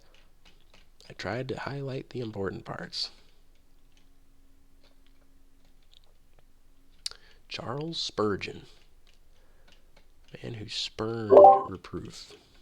Are you gonna read every single one of these in the Yes, video? yes. I'm gonna condense it. In fact, doing this right now with all of you guys will kind of help me to condense it. How so? Should this be a Oh, this separate? Should this be a separate call like some other night? You It's can too. just do it now, It's too just so it's many. all recorded. All right, all right, all right. wait, is this for the Veil video? Yeah, but I'm gonna condense it. Don't worry. Hmm. Maybe we'll make it a separate video. I don't know, guys. But listen, Luke, these people dare call us insane when we're the normal ones. They are the insane ones who've just completely departed from this. So we gotta overwhelm them. Okay, when you've got this much ammunition, Right. you gotta blast them with it until they say, okay, okay, okay, okay, okay, you're not insane. Okay, okay, okay, you're not insane. I want to hear them yell it. Okay, you're not insane. I'm insane. I've been insane the whole time. That's what I want them to do when they get blasted with this. Luke, Maybe you could like the also. be. Oh, sorry, go on, Preston. I was gonna say maybe you can make like the beginning like super juicy, and then like the last like few hours or however long it's gonna be is like all the overwhelming stuff. Yes. Well, I'll Uh, I'll put it on a website and they can read it on their own time. I was thinking, Luke, you could also just say like, um, here are commentaries from all of the men from the last 400 years, and you could just put it on the screen for like 5 seconds so people can pause it and then read it on their own. If you aren't able to read all of them, you just put the rest at the very end, just telling people to pause it, like pause to read each one. You just put a screenshot That's or true. Well, it is pretty late. We've been going 2 hours and 50 minutes. Maybe, guys, I'll come back to this. We'll do another call where I read these out, okay? all right, All right. And we'll go over great a call. lot of other things. Well, I hope it was. I hope it was edifying. I hope it was. I mean, I know I've got a lot of information for you guys, and I wish I could spend more time going over each of these individual things, but we will. That's how I know that Veil video is going to be outrageously long when I release it. That novel must get done. I will. I'll get it done. All right. Well, you know what, guys? We're done then. We're going to bed. Thank you All for right, being with me so that I wasn't recording it all by myself. all right. Good night, Luke. All right. God be with you guys. Farewell. See you later. Good night. Bye, God be Raheem. with Bye, you. Bryson. Get good. Good Later. seeing both of you guys. Preston, Raheem, Brian. Very good seeing you guys. Bye for now. Yep.